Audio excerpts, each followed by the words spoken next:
క్రీస్తు సంఘం ఆరేపల్లి. మేము మీకు ఒక ఆజ్ఞనిచ్చాము అంటే అపోస్తులు ఒక ఆజ్ఞనిచ్చారు, వాళ్ళకి ఆ సంఘానికి ఆజ్ఞనిచ్చారు. ఆ విషయాన్ని మేము ఎరుగుదాము. కాగా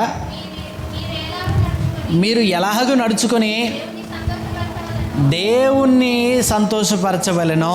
ఎవరంట? మనం నడుచుకునే నడతను బట్టి, మనం ప్రవర్తించే ప్రవర్తన బట్టి ఎవరు సంతోషిస్తారని చెప్తున్నాడు ఇక్కడ. అంటే ఇప్పుడు మనం నడుచుకునే మన ప్రవర్తన బట్టి ఎవరు సంతోషించాలి అని నువ్వు ఎలా పడితే అలా బ్రతకడానికి వీల్లేదు. నువ్వు బ్రతుకుతున్నావంటే, నువ్వు ప్రవర్తిస్తున్నావంటే, ఒక పని చేస్తున్నావంటే దాన్ని బట్టి దేవుడికి సంతోషం కలగాలి. ఏం కలగాలి అంటే నా బ్రతుకు వల్ల దేవుడు దుఃఖపడకూడదు, దేవుడు బాధపడకూడదు.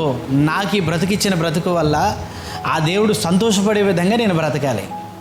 మీ అమ్మ నాన్న ఈ దుఃఖంగా ఉంటే మీరు పిల్లలు హ్యాపీగా ఉంటారా? ఉంటారండి? భార్య ఏడ్చుకుంటుంటే భర్త హ్యాపీగా ఉంటాడా? భర్త ఏడ్చుకుంటుంటే భార్య హ్యాపీగా ఉంటుందా? చెప్పండి. ఇప్పుడు మనం చాలా కష్టంలో ఉన్న అంతేందుకు ఒక డిప్రెషన్, ఒక ఒత్తిడికి లోనైపోయి ఒక కష్టంతో ఉండి ఇంటికాడికి వచ్చి కూర్చుని ఉంటే మన ముందే మన భార్య చిన్నగా నవ్వుతూ మాట్లాడి ఎవరితో ఫోన్లో మాట్లాడినా పక్కింటితో మాట్లాడింది అనుకోండి, మనకి ఎంత కోపం వస్తుంది? అసలు నువ్వు మనిషివేనా? నేను ఎంత బాధలు ఉన్నా నీకు మనిషిలాగా అసలు నువ్వు మనిషివేనా అంటాడు. అలాంటిది సృష్టికర్త అయినటువంటి దేవుడు మనల్ని చూసి, లోకమంతా కూడా పాపం చేస్తుండే వాళ్ళని చూసి బాధపడుతున్నాడే. పాప బ్రతుకుని మనం విడిపించినప్పుడు, మనల్ని చూసినప్పుడు దేవుడికి ఏం కలగాలి తెలుసండి? మనల్ని చూసిన సందర్భంలో సంతోషం కలగాలి. మనకి 10 మంది బిడ్డలు ఉంటే 10 మందిలో 9 మంది చాలా హీనాహీనంగా బ్రతికినా అందులో ఒక్కరు మాత్రం మనకు అనుగుణంగా బ్రతికితే ఈ 9 మంది వల్ల కలిగే బాధ కంటే ఆ ఒక్కరిని చూసినప్పుడు ఏం కలుగుతుందండి? సంతోషం వేస్తుంది. వీళ్ళు నా పిల్లలు కాదు, అసలు నేను బ్రతకడమే వేస్ట్ అనుకునేటోళ్ళు కూడా అప్పుడప్పుడు అంటారు, ఈ ముఖం చూసేనే బ్రతకాలనిపించాలి అంటే మనల్ని చూసి దేవుడు సంతోషం కలిగాలి. సొదొమ గొమొర్రా పట్టణాలను నాశనం చేస్తా అన్నప్పుడు దేవుడు అబ్రహాం గారు ప్రార్థన చేస్తాడు, అయ్యా ఒక 50 మంది నీతిమంతులు ఉన్నా కూడా ఆ పట్టణాలు నాశనం చేస్తావా అని అడిగినప్పుడు 50 మంది ఉంటే నేను ఎందుకు నాశనం చేస్తాను అన్నాడు దేవుడు. 50 మంది ఉండరు కానీ ఒక 40 ఉంటే 40 మంది ఉన్నా నేను కాపాడుతాను అన్నాడు దేవుడు. తర్వాత 40 కాదు నాయన, డౌట్ వస్తుంది, 30 మంది ఉన్నా కాపాడు. అప్పుడు అంటున్నాడు, దుమ్ముని ధూళి వంటి వాడిని నేను ప్రభువుతో మాట్లాడడానికి తెగిస్తున్నాను. అయ్యా 30 కాదు కానీ 20 ఎంతండి, 20 మంది ఉన్నా కాపాడుతాను. ఈ డౌట్ వచ్చేసింది అబ్రహం గారి. అంటే 20 కూడా లేనట్టున్నారు, అందుకే లేదు నాయన 10 మంది ఉన్నా కాపాడుతున్నాయి అబ్రహం. ఇక వద్దిక ఇంతకు మించి ఎక్కువ అడగకూడదు అనుకొని అయ్యా మీ చిత్తమే సిద్ధించును కాక అన్నాడు. అంతే. అంటే ఒక ప్రాంతాన్ని కాపాడాలంటే ఎంతమంది నీతిమంతులు కావాలి? అర్థమవుతుందండి? అంటే మన ఊరు, మన జిల్లా, మన ప్రాంతం కాపాడబడుతుందంటే నీవు నేను నీతి మార్గంలో నడుచుకోబట్టే. కాబట్టి ఎంత బాధ్యత కలిగిన వారమో చెప్పండి. ఇప్పుడు మనం ఈ ఊరు బ్రతకడానికి, ఈ ఊరు బాగుండడానికి మనమే దిక్కు. మనం నీతిగా బ్రతికితే మనం ఉన్న ప్రాంతానికి దీవెనకరంగా, ఆశీర్వాదకరంగా ఉంటాం, క్షేమకరంగా ఉంటాం మనం. కాబట్టి చాలా జాగ్రత్తగా ఉండాలి. ఎలా పడితే అలా బ్రతికేది కాదు మన జీవితం. అందరిలాగా అందరూ ఆనందిస్తున్నారే, అందరూ సంతోషిస్తున్నారు అలా బ్రతకడానికి కాదు. వారందరూ సంతోషంగా ఉండాలంటే మనం భక్తిగా బ్రతికితేనే వారికి దేవుడు భుక్తినిస్తాడు. అర్థమవుతుందండి? వారిలాగా నేను కూడా బ్రతుకుతా అన్ని విచ్చలవిడిగా బ్రతికావనుకోండి, కొట్టుకుపోతావు. లోతు గారి భార్య వెనక్కి తిరిగి చూసింది, ఏమైపోయింది అనుకుంటున్నారు? దేనికి పనికి రాకుండా పోయింది కదండి, ఉప్పు స్తంభం అయిపోయిందామా. కాబట్టి వెనక్కి తిరిగి చూసే ప్రయత్నం చేయకూడదండి. గెహాజీ ఆ వద్దు అన్న ఎలీషా వద్దన్నటువంటి ఆస్తి కోసం పరిగెత్తాడు ఆయన, ఆ బహుమానం కోసం పరిగెత్తాడు ఆయన. నయమానికి పోయిన కుష్ఠరోగం ఆయనకు వచ్చేసింది. ఏం లాభం ఉంది చెప్పండి ఆయనకి? కాబట్టి అటువంటి స్థితి మనకు వద్దు. లోకంలో ఏం లేదండి, అందులో అనుకుంటే ఏం లేదు. అందులో మనకిచ్చిన బ్రతుకు వల్ల దేవుడు సంతోషించాలి. నన్ను బట్టి ఒక మాట చూడండి, నిన్ను బట్టి దేవుడు సంతోషించే విధంగా నువ్వు ఉండాలని కోరుకుంటే నీ కుటుంబం సంతోషిస్తుంది ఆటోమేటిక్గా. నిన్ను బట్టి నీ చుట్టుపక్కల ఉన్న నీ బంధువులు, నీ ఇరుగు పొరుగు వారు కూడా నిన్ను బట్టి సంతోషిస్తారు. మన ఊరు కూడా మనల్ని బట్టి సంతోషిస్తారండి. అప్పుడప్పుడు చూడండి, ఇలాంటి వాడు ఎందుకు బ్రతుకుతున్నాడు రా అనడం కంటే ఇలాంటి వాళ్ళు నా ఆయుష్ కూడా పోసుకొని బతకాలి అన్నట్టు కూడా బ్రతకాలి మనం. అప్పుడప్పుడు అంటారే ఎందుకురా బ్రతుకుతున్నావని, అదొక బతికేలేరా అన్నట్టు కాదు. చచ్చిపోయేటప్పుడు కూడా మన గురించి ఏం చెప్పాలి తెలుసండి? బతికితే వాళ్ళలాగా బతికి చచ్చిపోవాలని అలా. మనం బాగా బ్రతికితే ఒక మాట చెప్పమంటారా, నువ్వు చచ్చిపోతావు కానీ నీ సాక్ష్యం చచ్చిపోతావు. నువ్వు మంచిగా బ్రతుకు, నువ్వు చచ్చిపోతావు, నీ రూపం కనబడదు, కానీ నువ్వు బ్రతికిన బ్రతుకు, నువ్వు ప్రవర్తించిన ప్రవర్తన, నువ్వు తీసుకున్న నిర్ణయాలు, నువ్వు చేసిన పనులు ఇవన్నీ కూడా సజీవంగా అలానే ఉంటాయి ఎప్పటికీ. అదే కనుక నువ్వు చెడుగా చేసి చచ్చిపోయావు అనుకోండి, నీ పేరు ఎత్తినప్పుడల్లా అంటారు మాట్లాడుకో వాళ్ళ గురించి, అసలు వాళ్ళ పేరు ఎత్తకండి అని చెప్తారు. ఎందుకు?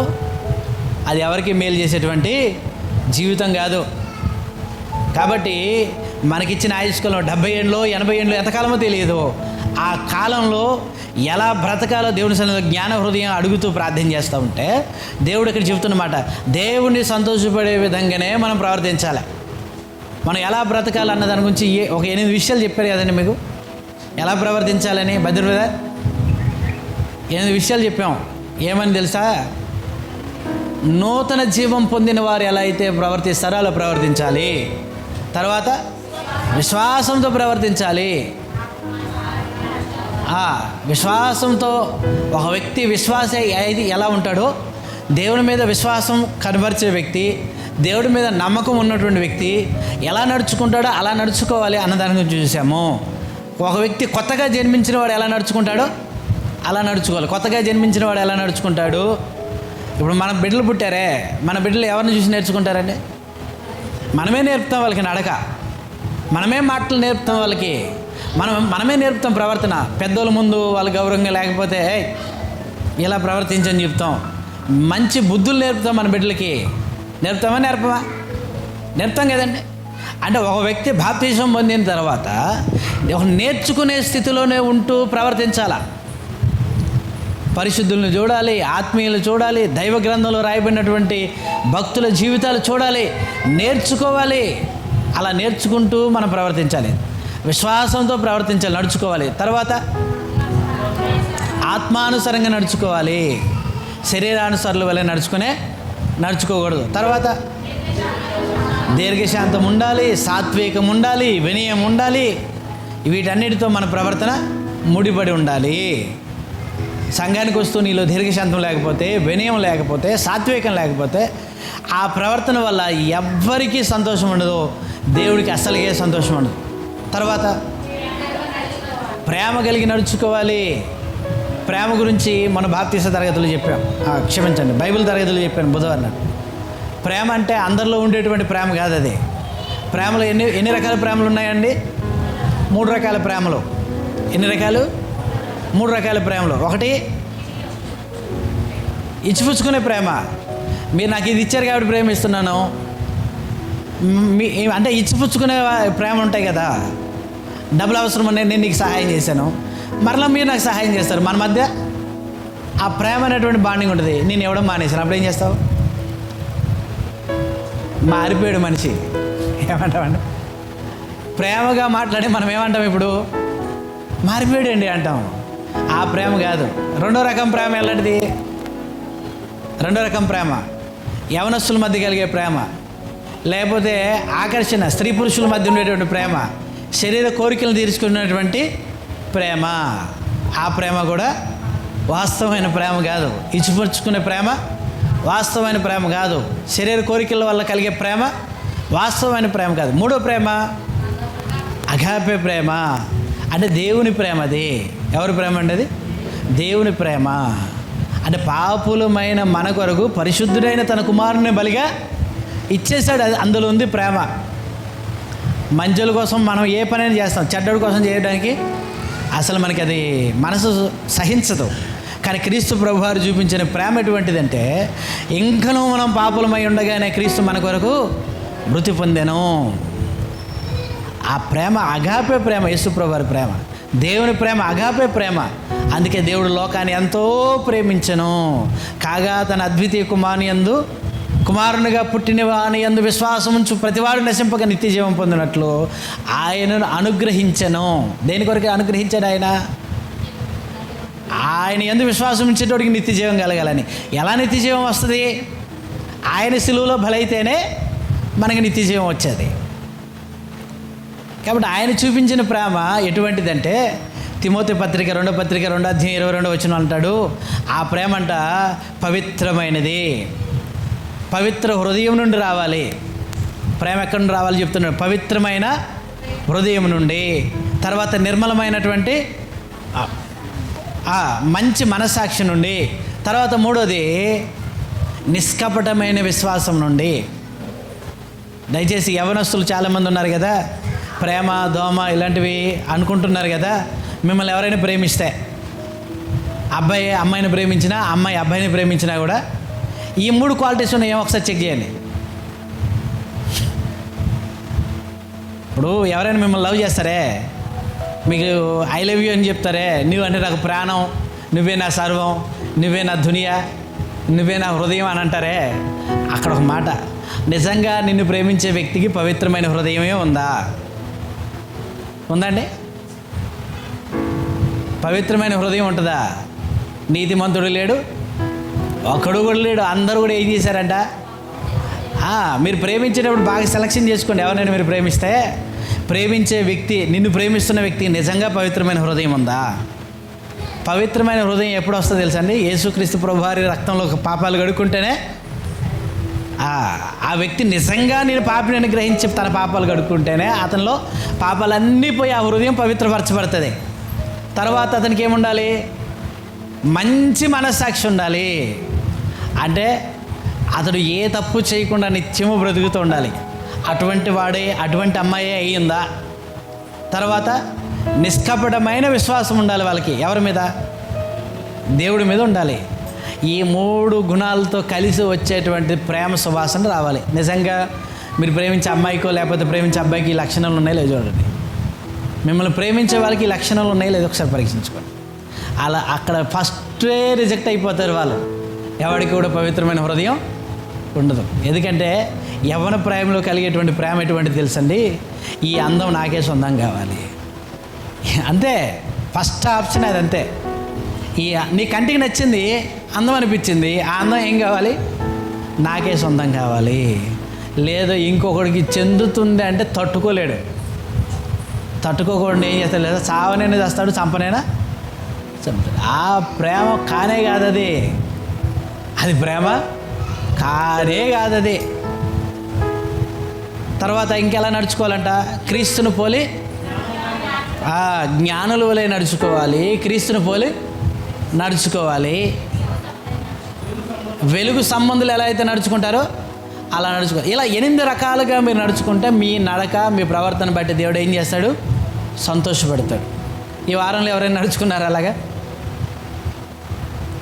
ఈ వారం దినాల్లో మనం 6 రోజులు, సోమవారం నుండి మళ్ళా శనివారం వరకు గడిపేసి ఆదివారం వచ్చాం కదా. నిజంగా మీరు సంపూర్ణ వినయము, దీర్ఘశాంతం, సాత్వికంతో నడుచుకున్నారా? తర్వాత కొత్తగా జన్మించిన బిడ్డలు ఎలా అయితే నేర్చుకుంటారో అలా నేర్చుకుంటూ నడుచుకున్నారా? క్రీస్తుని పోలి నడుచుకున్నారా? లేకపోతే నీతి ప్రవర్తన గలవారై నడుచుకున్నారా? ఆత్మానుసారులుగా నడుచుకున్నారా? వెలుగు సంబంధాలుగానే నడుచుకున్నారా? జ్ఞానుల వల్లే నడుచుకున్నారా? లేకపోతే ఉదయం అయింది, లేచాము, తిన్నాము, పనికి రెడీ అయ్యాము, పని చేసుకున్నాము, వచ్చాము, మళ్ళీ నిద్రపోయాము, ఇలానే కాలం గడిపేసారు? ఒకసారి చెక్ చేసుకోండి. 6 రోజులు పోయి రావు, మళ్ళా పోయిన దినాలు మళ్ళీ వెనక్కి వస్తాయండి? రావు. పోయిన అవకాశాలు రావు. అప్పుడప్పుడు అంటాం మనం నిన్నటి వారమే. ఎప్పటి వారం? మనం నిన్నటి వారమే. ఈరోజు మనకి ఆప్షనల్గా ఉంది, రేపు ఉంటుంది అన్నది లేదు. ఎవరికి గ్యారెంటీ లేదు, ఎవరికి గ్యారెంటీ లేదు. బ్రెజిల్ దేశానికంటే ఒక ఆయన, బ్రెజిల్ కాదు, జింబాబ్వే దేశానికంటే ఒక ఆయన చాలాసార్లు ప్రయత్నం చేశాడంటండి ప్రధానిగా కావడానికి. చాలాసార్లు ప్రయత్నం చేశాడు. ఆయనకి యాంటీగా చాలామంది పనిచేసి అనేక సార్లు ఆయన ఓడిపోయేటట్టు చేశారు. అలా ట్రై చేయగా ఒకసారి గెలిచేశాడు ఆయన. ఎంతోమంది ఆయన తొక్కేస్తే గెలిచినోడికి ఇప్పుడు ఎలా ఉంటుంది చెప్పండి? అసలు ఆ విజయం అలాంటిది ఇలాంటిది కాదు కదా. అందులో కొన్నిసార్లు మనం అనకూడని మాటలు కూడా అనేస్తాం. ఆవేశంలో ఏమంటే తెలుసా అండి, నేను ప్రధాని కాకుండా ఆపడం ఆ దేవుడి తరం కూడా కాదన్నాడు. అంతే. అంటే ఇండైరెక్ట్లీ వీళ్ళందరూ ఏమన్నాడు, మీరందరూ పిలబచ్చగలరా? నన్ను ఏదో చేద్దాం అనుకున్నారు, ఏం చేయలేకపోయారు మీరు. అసలు నేను ప్రధానిగా కూర్చోవడం అనేది అది నా కళ, నా ఆశయం, నేను సాధించాను దాన్ని. దాన్ని ఆపడం మీరు కాదురా, దేవుడి వల్ల కూడా కాదన్నాడు. అంతే. ఆ రాత్రి గుడిపడి చచ్చిపోయాడు. తెల్లారి ప్రమాణ స్వీకారం, పొద్దున ప్రమాణ స్వీకారం, రాత్రి గుడిపడి చచ్చిపోయాడండి. నిజం జరిగింది అది. అర్థమైందండి? అంటే దీన్ని బట్టి అర్థమేమైంది? ఏం కావాలి? ఈరోజు మనం ఆప్షనల్గా ఉన్నాం. ఎప్పటి వరకు ఉంటామో తెలియదు. ఇంకో గంటకు ఉంటామో గడిగిపోతామో తెలియదు. నిన్నటి వరకు మాత్రం మన జీవితంలో ఉన్నాయి అవన్నీ. కానీ అన్నీ అడిగే దేవుని దగ్గర సస్తే మాత్రం నిలబడాలి మనం. కాబట్టి ఈ దేహంతో మనం చేసిన క్రియలు మంచివే కావచ్చు, చెడవే కావచ్చు, వాటి విషయంలో దేవుని దగ్గర తీర్పులో నిలబడాలి. కాబట్టి మనం దోషులుగా కాకుండా నిర్దోషులుగా నిలబడడానికి వాక్యం చేత మనం నిత్యము కూడా శుద్ధి చేసుకుంటాం. నిత్యం ఆయన సన్నిధిలో కడుక్కోవాలి పిల్లలు. కింద వచ్చిన ఈరోజు ధ్యానం చేద్దాము. తెస్సలోనికే పత్రిక, మొదటి పత్రిక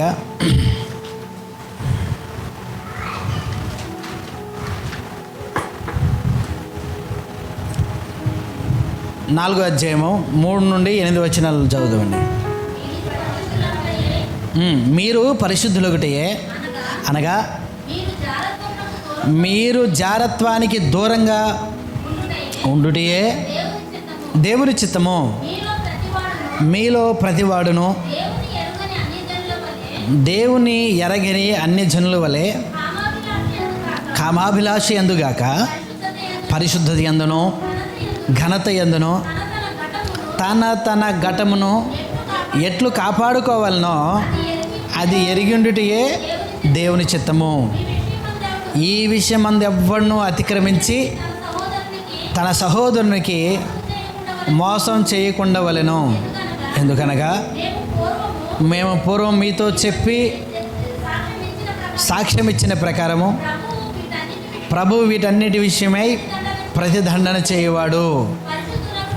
పరిశుద్ధులగుటకే దేవుడు మనల్ని పిలిచను కానీ అపవిత్రులుగా ఉండుటకు పిలవలేదు. కాబట్టి ఉపేక్షించువాడు మనుషుని ఉపేక్షింపడు కానీ మీకు తన పరిశుద్ధాత్మను అనుగ్రహించిన దేవునినే ఉపేక్షించుచున్నాడు. చిన్న మాట ప్రార్థన చేసుకుందామండి. తండ్రి, మీకు స్తోత్రం నాయన. ఈ సమయంలో మీ మాటలు ధ్యానం చేయబోతుండగా మీ ఆత్మ సహాయం మాకు అనుగ్రహించండి. బోధించడానికి వినడానికి నాయన మీ ఆత్మ సహాయం అనుగ్రహించండి. మీ మాటలు మీరు చెప్పినట్లుగా నేను నీ బిడ్డలకు తెలియజేయడానికి కృప చూపించండి. మీ మాటలు నాయన ప్రకటించబడుతున్నప్పుడు దేవుడు మాతో మాట్లాడుతున్నాడు అన్న ఉద్దేశంతో నీ బిడ్డలు విని అర్థం చేసుకొని మీ మాటలకు సంపూర్ణంగా లోబడ్డానికి వాక్యపు యొక్క వెలుగులో వాక్యమైన అర్థంలో తమను చూసుకొని పరీక్షించుకొని లోపాలు సరిదిద్దుకొని ఒకవేళ మీరు కోరినట్లుగానే బ్రతికితే నాయన ఎటువంటి లోపం వారి జీవితంలో జరగకుండా జాగ్రత్త పడుతూ ముందు కొనసాగడానికి కృప చూపించమని, వాక్యం ఎత్తబడిన తర్వాత వారి జీవితాల్లో నాయన ఫలప్రదంగా మార్చబడ్డానికి కృప చూపించండి. 30 దంతులుగాను 60 దంతులుగాను 100 దంతులుగాను నాయన నీ పిల్లల ఆధ్యాత్మిక జీవితంలో ఫలించడానికి వాక్య విత్తనాలు వారి హృదయాల్లో నాయన నాటబడ్డానికి కృప చూపించండి. హృదయాల్లో ఉన్నటువంటి కల్మషము, విర్రవీగుతున్నటువంటి దుష్టత్వము, సమస్త విధములైన పాపం నాయన, చెడు ఆలోచనలు, చెడు తలంపులు అన్నీ కూడా తొలగించమని, ప్రతి హృదయాన్ని శుద్ధి చేయమని, ప్రతి హృదయాన్ని నాయన ఖాళీగా ఉంచమని, ఆ ఖాళీ హృదయాల్లోనైనా శ్రేష్టమైనటువంటి అయ్యా తండ్రి మీ యొక్క వాక్య విత్తనాలు నాటబడ్డానికి కృప చూపించమని వేడుకుంటూ క్రీస్తు ప్రభువారి పేరట ప్రార్థన అడుగుచున్నాం మా పరమ తండ్రి, ఆమేన్. ఇక్కడ తెస్సలోనికే సంఘానికి పత్రిక రాస్తూ పౌలు గారు జ్ఞాపకం చేస్తున్నాడు. 3వ వచనంలో అంటున్నాడు, మీరు పరిశుద్ధులుగా ఉండడమే దేవుని చిత్తం, దేవుని ఇష్టం. మన పట్ల దేవుని ఇష్టం.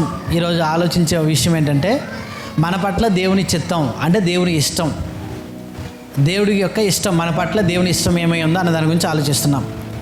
ఏంటిదంటే 3వ వచనంలో చెప్తున్నాడు ఆయన. ఏమని చెప్తున్నాడండి? మనం పరిశుద్ధులుగా ఉండడమే దేవుని ఇష్టము. అర్థమవుతుందండి? 3వ వచనంలో మనం పరిశుద్ధులుగా ఉండడమే దేవుడి ఇష్టం అన్న విషయం చెప్తున్నారు. 4వ వచనంలో ఎలా ఉండకూడదు అంటే చెప్తున్నాడు అక్కడ, అన్ని జనుల్లాగా మీరు ఉండకండి. తర్వాత పరిశుద్ధత యందు మీ ఘట్టాలని అంటే మీ దేహాలని కాపాడుకోండి. 3వ వచనంలో మీరు పరిశుద్ధులుగా ఉండాలన్నది దేవుడి ఇష్టం. 4వ వచనంలో మీరు అన్ని జనుల వలె ఉండకండి, మీ దేహాల్ని మీరు పరిశుద్ధంగా కాపాడుకోండి అని చెప్తున్నారు. 5వ వచనంలో మీరు అంటే నేను చెప్పిన విషయాన్ని, మీ దేహాల్ని మీరు పరిశుద్ధంగా ఉంచుకోకుండా దాన్ని అతిక్రమించి మీ సహోదరుడికి మీరు అన్యాయం చేయకండి. మీ సహోదరుడికి అన్యాయం చేయకండి. చేస్తే వీటి విషయంలో దేవుడు మీకు ప్రతిదండన చేస్తాడు, శిక్షిస్తాడు అని చెప్తున్నాడు. 7వ వచనంలో మనల్ని పరిశుద్ధులుగా ఉండడానికి దేవుడు పిలిచాడు, కానీ సంఘానికి వచ్చిన తర్వాత అపవిత్రమైన జీవితాలు జీవించడానికి పిలవలేదు అన్న విషయాన్ని చెప్తున్నాడు. 8వ వచనంలో చెప్తున్నాడు, ఇన్ని చెప్పినా కూడా మీరు ఈ మాటల్ని పెడచెవిన పెడితే మీరు దేవుణ్ణే తృణీకరిస్తున్నారు అన్న విషయాన్ని చెప్తున్నాడు. దేవుణ్ణి తృణీకరిస్తే, దేవుణ్ణి కాదనుకుని బ్రతికితే, దేవుడిచ్చిన సృష్టి మీద, దేవుడిచ్చినటువంటి ఆయుష్కాలంలో దేవుడు అనుగ్రహించిన సృష్టి అంతటి వలన మనం బ్రతుకుతున్నామే. ఆయన్నే వద్దనుకున్నాం అనుకోండి, ఆయన కూడా మనల్ని వద్దనుకుంటే మన జీవితకాలం ఆనాటిగా ముగిసిపోతుంది. ఈ విషయాల్ని 8 వచనాల్లో పౌలు గారు వారికి జ్ఞాపకం చేస్తున్నాడు. కాబట్టి ఈరోజు మనం ఆలోచించే విషయాన్ని మళ్ళొకసారి జ్ఞాపకం చేసుకుందాం. మన పట్ల దేవుని యొక్క చిత్తం అంటే దేవుని యొక్క ఇష్టం. చిత్తం అంటే ఏంటిదండి? ఇష్టం. చిత్తం అంటే ఇష్టం. మనం అందరం కూడా 3 రకాల ఇష్టాల మధ్యనే బ్రతుకుతుంటాం. ఒకటి, నా ఇష్టం, నా జీవితం, నా డబ్బులు నా ఇష్టం, నా శరీరం నా ఇష్టం.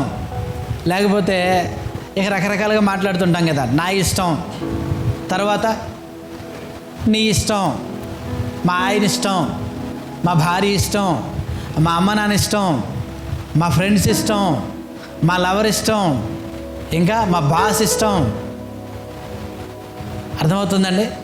3వది దేవుని ఇష్టం.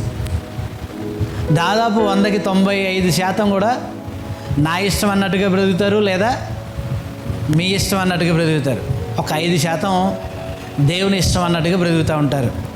ఒక మాట చెప్పమంటారా? దేవుని ఇష్టం చొప్పున బ్రతికేవాడికి కలిగే మేలు ఏమిటంటే, ప్రభువా ప్రభువా అని పిలుచు ప్రతివాడు పరలోక రాజ్యంలోకి ప్రవేశించడు, కానీ నా తండ్రి చిత్తాన్ని నెరవేర్చేవాడే పరలోకంలో ప్రవేశిస్తాడు. అంటే ఒక వ్యక్తి దేవుని ఇష్టాన్ని నెరవేర్చితే అతనికి కలిగే బహుమానం ఏమిటంటే పరలోకాన్ని పొందుకుంటాడు. పరలోకం అనేది మరణం లేని లోకం. అది పరలోకం అనేది మరణము లేని లోకం. అది వ్యాధి బాధ దుఃఖము లేని లోకం. అది శాశ్వత కాలం నిత్య ఆనందంతో ఉండేటువంటి దేవుని సన్నిధి. అది పరలోకంలో ఈ భూలోకం లాంటిది కాదు. అది పరలోకం అనేది ఈ భూలోకం లాంటిది కాదు. అది 70 ఏళ్ళు లేదా అధిక బలం ఉంటాయి, 80 ఏళ్ళు లేదా దేవుని కనికరం వాత్సల్యత ఉంటే 120 ఏళ్ళు బ్రతకడానికి నీకు నాకు ఇంత అద్భుతమైన సృష్టిని దేవుడు చేసి పెడితే, అమ్మా శాశ్వత కాలం ఉండడానికి ఆయన నిర్మించిన ఇల్లు, అది ఆయన ఇల్లు. అది ఎవరి ఇల్లు అండి? మనం కట్టుకునే ఇల్లు మన సామర్థ్యం కొలిది కట్టుకుంటాం, మన దగ్గర ఉన్న డబ్బును బట్టి కట్టుకుంటాం. కొంతమంది ఎలా ఇల్లులు కడతారు తెలుసండి? జనం కోసం కడతారు ఇల్లులు, వాళ్ళ కోసం కట్టుకోరు తెలుసా? ఎవరైనా చూసేమనాలి తెలుసా, భలే కట్టాడరా ఇల్లు అనాలా. అంత కట్టి ఒక దిష్టి బొమ్మ పెడతారు. మళ్ళా కట్టింది ఎందుకు? జనం కళ్ళల్లో పడాలనే కదా. మళ్ళీ అంటారు దిష్టి బొమ్మ, ఎవరు కనిపిస్తే దీని మీద పడకూడదని. నా దగ్గర పనిచేసే పిల్లడు ఏందన్నా ఈ బొమ్మ ఉందంటే వాళ్ళ పితరుడు అంటారా అంటే, ఓ ఇలా కూడా ఉంటారు అప్పుడు మనుషులు అన్నాడు వాడు. ఆడెంత తెలివి తక్కువ చూడండి. దిష్టి బొమ్మను చూసి పళ్ళు ఇంతగా కళ్ళు ఇంతగా ఉంటే 4 బయటకు వచ్చి ఎవరన్నా అంటే వాళ్ళ తాత ముత్తాత అయి ఉంటాడు అంటే, అట్లా కూడా పుట్టుంటారన్నా. వాడు అమాయకత్వం. నిజమే కదండి. నేను అడిగా ఒక అమ్మని, వాళ్ళు చూసి ఏం కలర్ ఇస్తే బాగుంటుంది మేస్త్రి అంటే, పెయింట్ వాళ్ళకి చెప్పండి అమ్మా, వాళ్ళే మంచి కలర్ సెలెక్షన్ చేస్తారంటే, అందరు కళ్ళు పడద్దు మేస్త్రి అని. మరి మీరే కదమ్మా, ఎవ్వరు కూడా మా ఇల్లు ఇలా కట్టుకోలేదు, ఎవరు చూసినా కూడా భలే కట్టారు అన్నట్టుగా ఉండాలి సార్ అని అన్నారు కదా సార్తోని.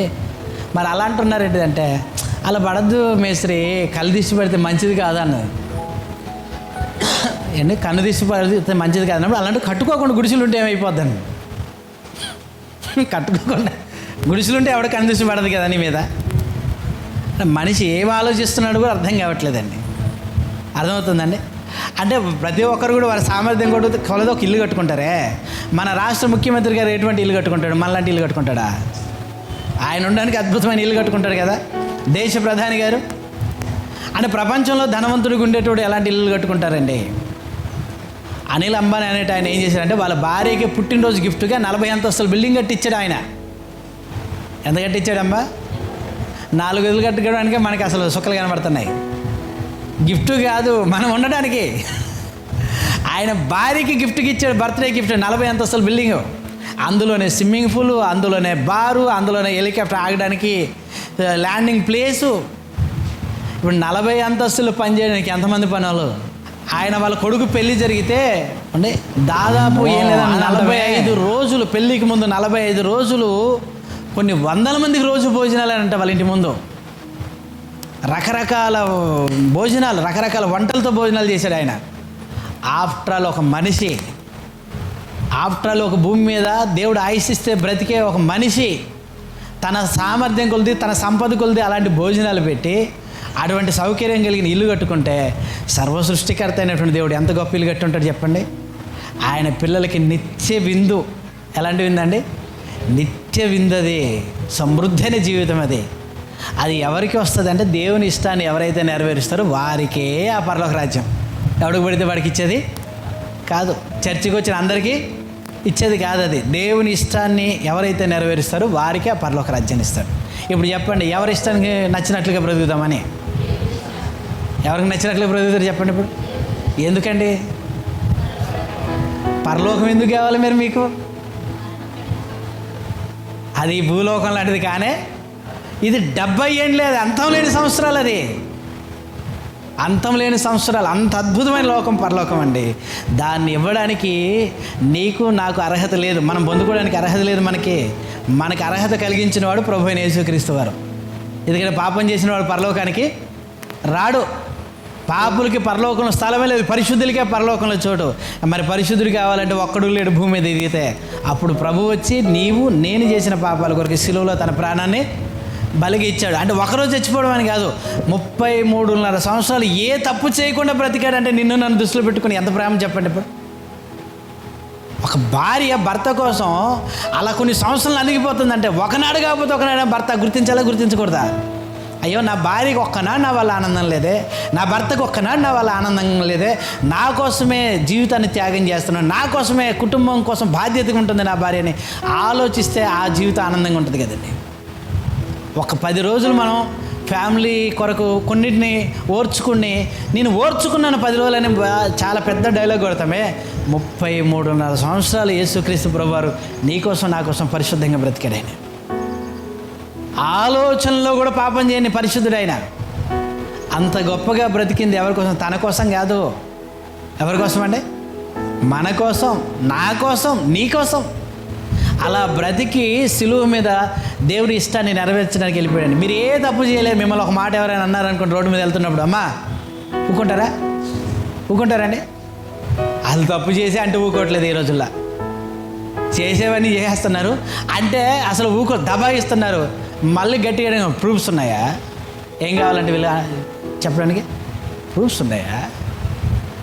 నాకు వినపడింది, వినే మాటలు కాదు, నీ దగ్గర ప్రూఫ్స్ ఉంటే చూపి అంటారు. ప్రూఫ్ చూపిస్తే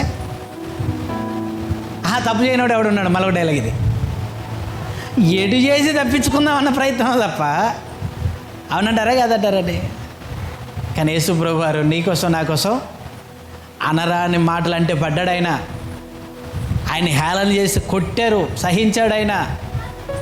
ఆయన్ని ఒక రాజద్రోహము, దేశద్రోహము, ఒక దేశానికి ఇటువంటి వాడు వల్ల నష్టం అన్నట్టుగా అటువంటి వ్యక్తి చేసే శిక్ష వేస్తే ఆ శిక్షను తండ్రి చిత్తమని తల వంచాడు యేసుప్రభు వారు.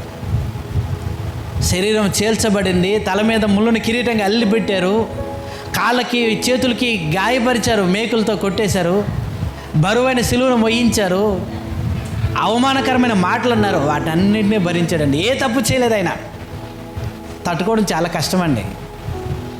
మీరు ఏ తప్పు చేయకపోతే భర్త, భార్య, పక్కింటిలో, లేకపోతే బంధువులో, అమ్మ మన పెద్దలో ఎవరైనా ఒక మాట నిన్నంటేనే అసలు ఎంతగా కుమిలిపోతారో, ఎంతగా మీరు బాధపడతారో. కానీ ప్రభు ఏ తప్పు కూడా చేయలే. అన్ని మాటలు అన్నారు ప్రభుని. ఒక మాట, తండ్రి నీ చిత్తమే సిద్ధించునుగాక. తండ్రి చిత్తానికి తల వంచి దాన్ని భరించాడు యేసుప్రభు వారు. తండ్రి చిత్తాన్ని బ్రతుకాలం వల్ల నెరవేరుస్తూ బ్రతికాడు యేసుక్రీస్తు ప్రభువారు. ఆయన పరలోకం వెళ్ళిపోతాడు. కానీ పరలోకం నీవు నేను రావాలంటే మన కోసం సిలువలో తన ప్రాణాన్ని బలిగా ఇవ్వాలి. నీవు నేను చేసిన పాపానికి క్షమాపణగా బలిగా ప్రభు ప్రాణం అర్పించాల్సి వచ్చిందంటే నీ పాపం నా పాపం ఎంత భయంకరమైనది ఒకసారి ఆలోచించండి. మనిషి పాపం చేస్తున్నప్పుడు నీకు పెద్దగా అనిపించట్లేదు. నీ పాపం ఒక పరిశుద్ధుని యొక్క బలికి కారణం. నీ పాపమే యేసుప్రభువాన్ని గాయపరచడానికి కారణం. నువ్వు చేసిన పాపాలే యేసుప్రభు వారి భుజాల మీద సిలువ వేయడానికి కారణం. నువ్వు చేసిన పాపాలే ఆయన శరీరాన్ని ఛిద్రం చేయడానికి కారణం. నువ్వు పాపం చేసి ఎంజాయ్ వచ్చేసింది, ఎంటర్టైన్మెంట్ వచ్చేసింది, ఆనందం వచ్చేసింది, నువ్వు తృప్తిపడుతున్నావేమో, కానీ పరిశుద్ధుడు బలి కావాల్సి వచ్చింది ఆ రోజు. అది గుర్తించక అలాగనే నువ్వు పాపంలో బ్రతికితే రేపటి దినాన్ని నువ్వు చేసిన ప్రతి పాపానికి శిక్షగా నరకాన్ని అనుభవించాలి. నరకంలో అగ్ని ఆరదు, పురుగు చావదు. అక్కడున్న బాధను ఏనాడు నువ్వు తప్పించుకోలేవు, తగ్గించుకోలేవు. నరకంలో శిక్షలు తగ్గవండి. నిన్నటి దినాన్ని నేను ఒక చిన్న వీడియో క్లిప్ చూసా. పాత దినాల్లో జైల్లో వేసేస్తే ఖైదీలను ఏం చేసేవాళ్ళంటే ఒక కర్ర ఉండి ఆ కర్రకి రంధ్రం ఉండేది. ఆ రంధ్రంలో అటు కాలు పెట్టేసి ఆ బొండాలు బిగించేవాళ్ళు. వాళ్ళు ఇక బయటికి రాదు ఆ కాలిగా. ఎంత కష్టమైన పని చూడండి. కాలకృత్యాలు, మలమూత్రాలు అన్ని దాంట్లోనే అక్కడే ఉండి చేయాలి. అలా కొంతకాలం బాధపడి వాడు అందులోనే చావాలా. ఎంత కఠినమైన పరిస్థితి. ఇప్పుడు అలాంటి శిక్షలు లేవు. వీడికి జ్వరం వచ్చినా వీడికి ఒక వ్యాన్ ఉంటుంది, 4 ఎస్కార్ట్ ఉంటారు. ఓపీ అవసరం లేదు, డైరెక్ట్ డాక్టర్ దగ్గరికి పాస్. మందులు చిట్టి అసలు ఏం ప్రాబ్లం లేదు. నువ్వు కాస్ట్లీ మందులు రాయి, ఎలాంటి మందులు రాయి, దానికి బిల్లు కట్టాల్సిన పని లేదు. తర్వాత డాక్టర్ 10కి వస్తాడా 12కి వస్తాడని ముందు నుండి వెళ్ళి కూర్చోవాల్సిన పని లేదు. ఒక 50 మంది చిట్టీలు ఉన్నాయి, నాది 51 అన్న టెన్షన్ అసలుకే లేదు. 50 మంది కదా 500 మంది ఆడ పేషెంట్లు ఉన్నా ఫస్ట్ నీకే చూస్తారు. కొంతమంది బాధపడతారు చూడండి, అస్సలు మా ఆయన నాతో హాస్పిటల్కే రాడండి, మా భార్య రాదు, ఎవరా నేను ఒంటరికి పోవాలండి. ఆడికి ఆ టెన్షన్ కూడా ఉండదు తెలుసా. 4 పోలీసు వాళ్ళు ఉంటారు. మళ్ళీ ఆటో ఛార్జీ లేదని బాధ లేదు. ఏదో 10 లక్షల వ్యాను, 15 లక్షల వ్యాను వాళ్ళ కోసం. దొంగకి ఎంత జాగ్రత్త తీసుకెళ్ళి ఎంత జాగ్రత్త తీసుకొస్తారండి. ఈ రోజుల్లోని శిక్షలు అలాంటివి, కానీ నరక శిక్ష అలాంటిది కాదండి. అది నువ్వు తట్టుకోలేవు, భరించలేవు. చిన్న కడుపుల నొప్పి, చిన్న తలకాయ నొప్పి వస్తే నువ్వు తట్టుకోలేకపోతే నరక శిక్ష అంతకంటే భయంకరమైనది, తట్టుకోలేవు. అలాంటి శిక్షను తప్పించడానికి ప్రభు శిలువలో తన ప్రాణాన్ని పెట్టాడు. ఇన్ని చేసిన తర్వాత మనల్ని తీసుకొచ్చి సంఘంలో కూర్చోబెట్టాడు. క్రీస్తు రక్తంలో కడగబడి పరిశుద్ధుడివి, పరిశుద్ధురాలు అయిపోయిన తర్వాత ఒక కొత్త జీవితం జీవించడానికి సంఘంలో తీసుకొచ్చి కూర్చోబెడితే, సంఘంలో కూర్చున్న నీవు నేను క్రీస్తు సంఘమైనటువంటి ఒక కుటుంబంలో చేర్చబడిన మనం ఎలా బ్రతకాలి చెప్తున్నాడు తెలిసిన. మీరు పరిశుద్ధులగుటే దేవుని చిత్తం. అంటే మీరు పరిశుద్ధంగా బ్రతకాలన్నదే దేవుని ఇష్టం అన్న విషయాన్ని జ్ఞాపకం చేస్తున్నాడు. జ్ఞాపకం చేస్తే చివరు ఆ మాట అంటున్నారు, మీరు పవిత్రులుగా ఉండడానికే పిలువబడ్డారు కానీ అపవిత్రులుగా ఉండడానికి పిలువబడలేదు. ఎందుకు ఈ మాట చెప్పాల్సి వస్తుంది అంటే, మీరు సంఘానికి వచ్చిన తర్వాత కూడా మరలా మీ పాత రోత బ్రతుకుని మోసుకుంటూ వెళ్తున్నారేమో. ఒక ఆమె బాగా ఒక తట్టెడు పండ్ల కంపను పెట్టుకొని దారెమ్మడి బాగా అలిసిపోతూ ఎండలో ప్రయాణం చేస్తూ వెళ్తుంటే, ఆ దారెమ్మడి ఒక జాలిగల ఒక ఆయన వెళ్ళాడు. సమరయుడు అంటాడు, లేకపోతే మన ప్రభు అయిన యేసుక్రీస్తు వంటి ఒక ఆయన జాలిగల మనసు ఆయన వెళ్ళి ఆమెను చూసి, ఈ ఎండలో వెళ్తున్నావు, ఎంత దూరం వెళ్ళాలమ్మా అంటే, చాలా దూరం ప్రయాణం చేయాలి సారు అన్నదమ్మ. అప్పుడు అన్నాడు ఆయన ఆమెను చూసి, మరి నేను అదే దారముడు వెళ్తా వస్తావా అని. అయ్యో ఇంత పెద్ద గంప పెట్టుకుని ఉన్నాను, మీ కారులో రావడం కష్టం సారు అంటే అన్నాడు. ఏం పర్వాలేదమ్మా రా అని అంటే ఆమె అడిట్ చేసి ఎక్కేసింది ఆ కారులోకి. ఎక్కి వెళ్తూ ఉన్నారు, ప్రయాణం అవుతుంది. ఆయన ఎందుకో అద్దంలోకి వెళ్ళి చూసాడంటండి. ఆమె ఆయాసపడుతూనే కూర్చున్నదంటమ్మా. ఇక్కడ మనం చూడండి ఆయాసం లేకుండా నిద్రపోతున్నట్టుగా. ఇక్కడికి వచ్చి చూడండి మనం ఏమైనా ఆయాసంతో కూర్చున్నామా? ఎంత చక్కగా నిద్రపోతున్నారు మీరు అండి. మీకు ఒక్కొక్క సిలువేసి పెట్టారనుకోండి, నిద్ర రాదు అసలుకే. అసలు మెడలుగా వేసుకోవాల్సిన సిలువ భుజాల మీద ఒక్కొక్క సిలువ వేసేసామనుకోండి, ఒక్కొక్కరికి నిద్ర వస్తుందండి మీకు. అర్ధరాత్రి కూడా నిద్ర రాదు.